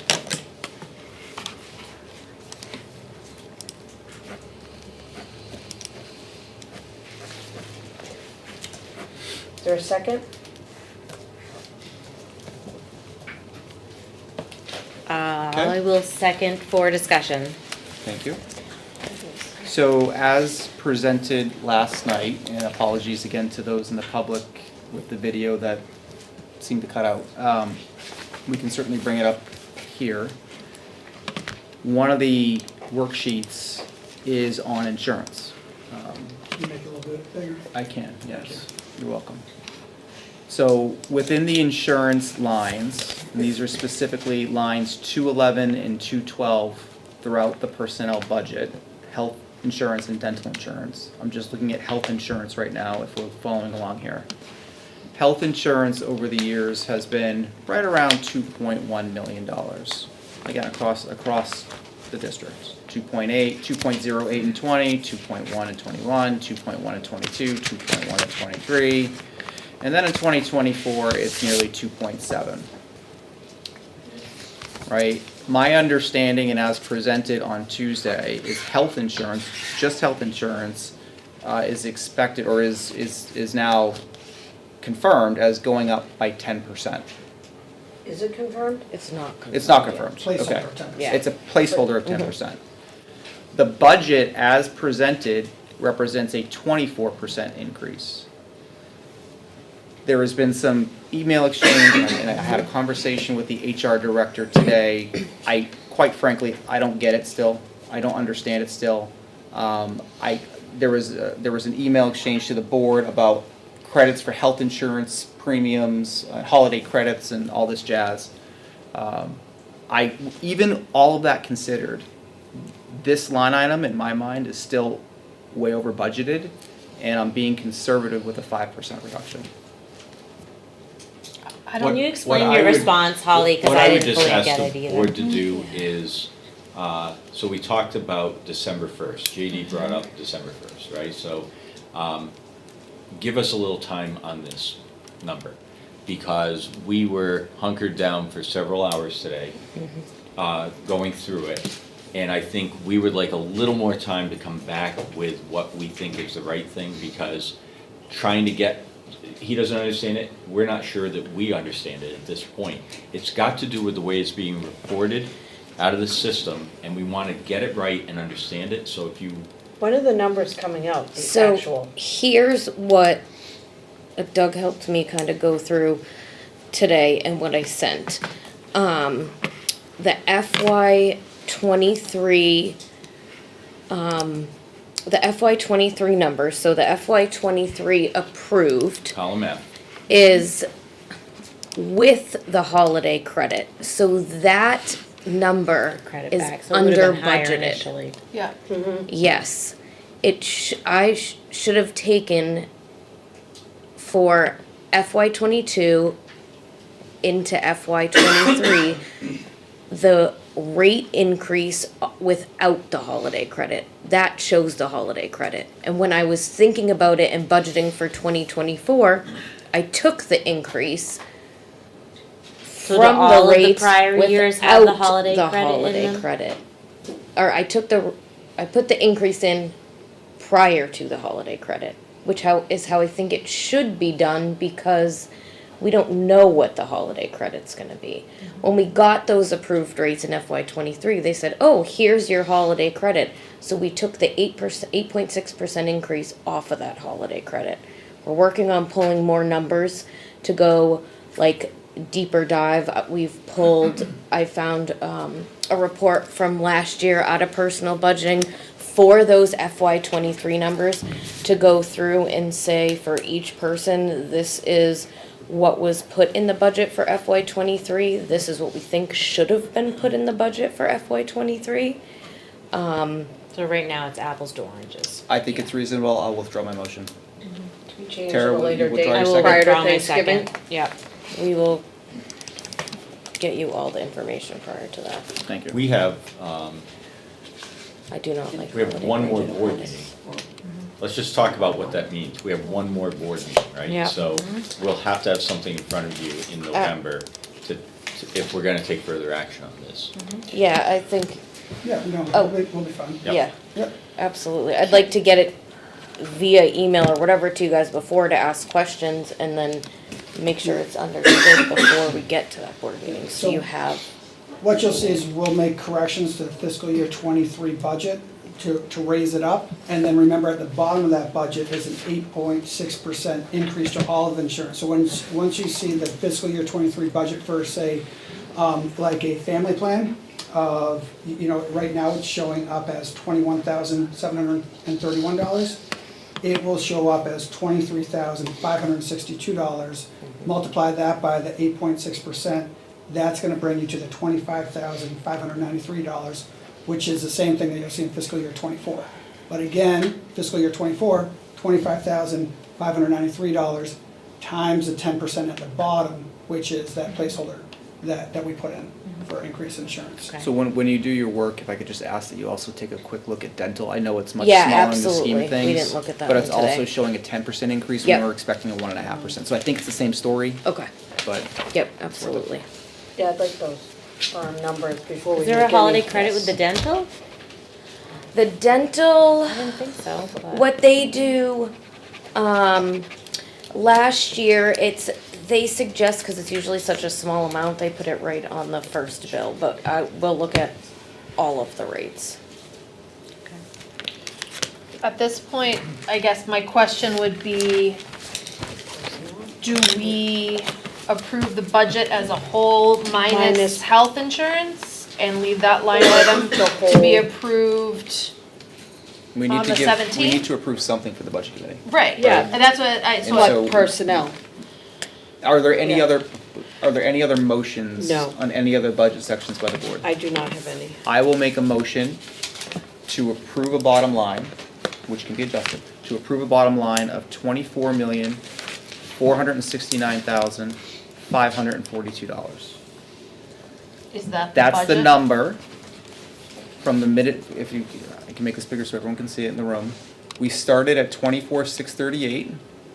We made and approved various motions this evening. This is the number that I just made the motion for right here. I'll second. Discussion? I'm just That- wondering if that jives, have you been making changes? So Doug is tracking on his computer. That's right. I don't think it's wrong, correct me if it looks wrong.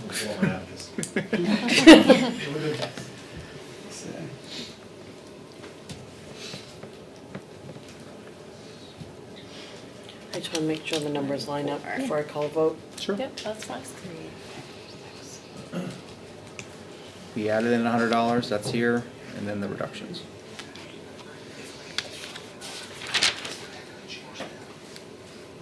That's a good point. Are we having a discussion about personnel in non-public? Well, so I think there's a couple of things. Yeah. Approve this amount as to where we stand. Yeah. So the public knows where we stand. Yeah. We can go into non-public, and if there's further action, we can just update Yep. the budget committee before we turn it over. Yeah. On November 16th, we're gonna come back with one last shot at it. Yeah.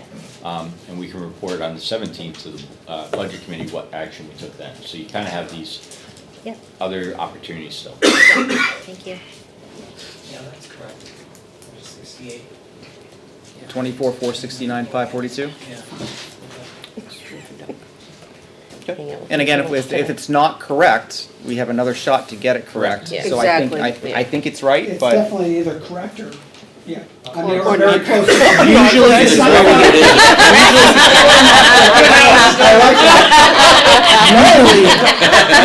So Doug, years ago, I mean, Corey and I go back and forth, right? Years ago, this is where we're off by a couple of bucks. Yep. Right, somehow, some way, I don't know why, but. All right, motion second, call the vote. All right, all those in favor? Aye. Opposed? Abstained? What's the 500. Oh, that's going up.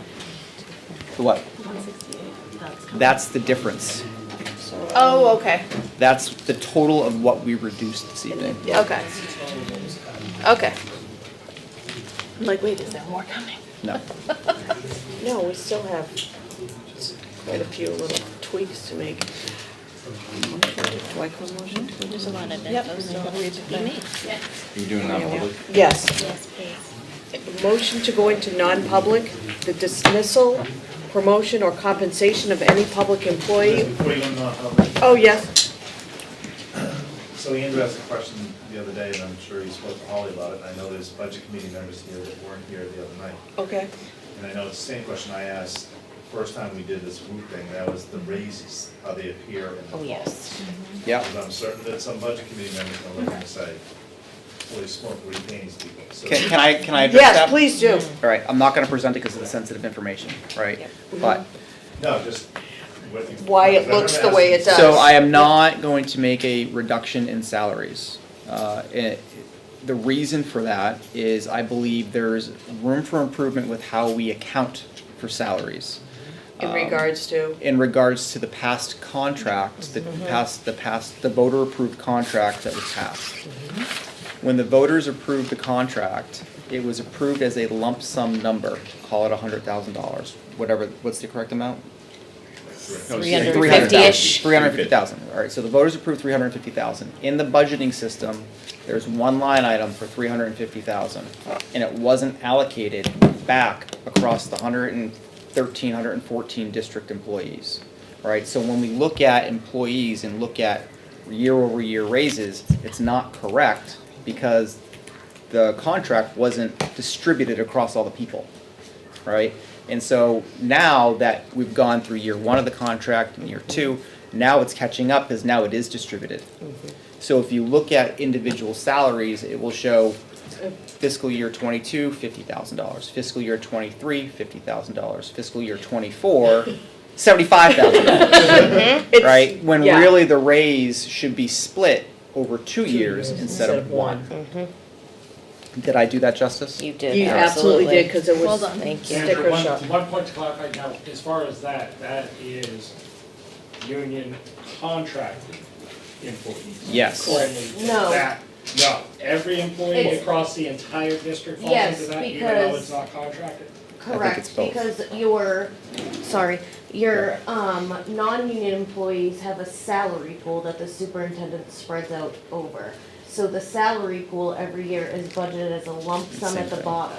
So the budget is posted into the budget system, we don't do raises until after that. So you don't see someone's new salary until the following year. If you look at my salary for FY '24, it's my current salary right now. So it's a year behind. But that lump sum, though, that was not part of what was in the warrant, right? Correct, yes, yes. That is That's, correct. that's what I wanted to clarify. And Okay. it is not evenly distributed, Correct. right? Because some employees might get 3, some employees might get 2 or 5 or whatever it is. So it's not as clear cut as the contracted. Correct. All right, I'd like to thank everyone for dealing with me and my learning curve and trying to figure this all out, and Andrew for doing that awesome spreadsheet. Non-public session, the dismissal, promotion, or compensation of any employee or the disciplining of such employee or. Just Jen. Sorry. Go ahead, keep reading. Okay. Keep going. Good night. Sorry.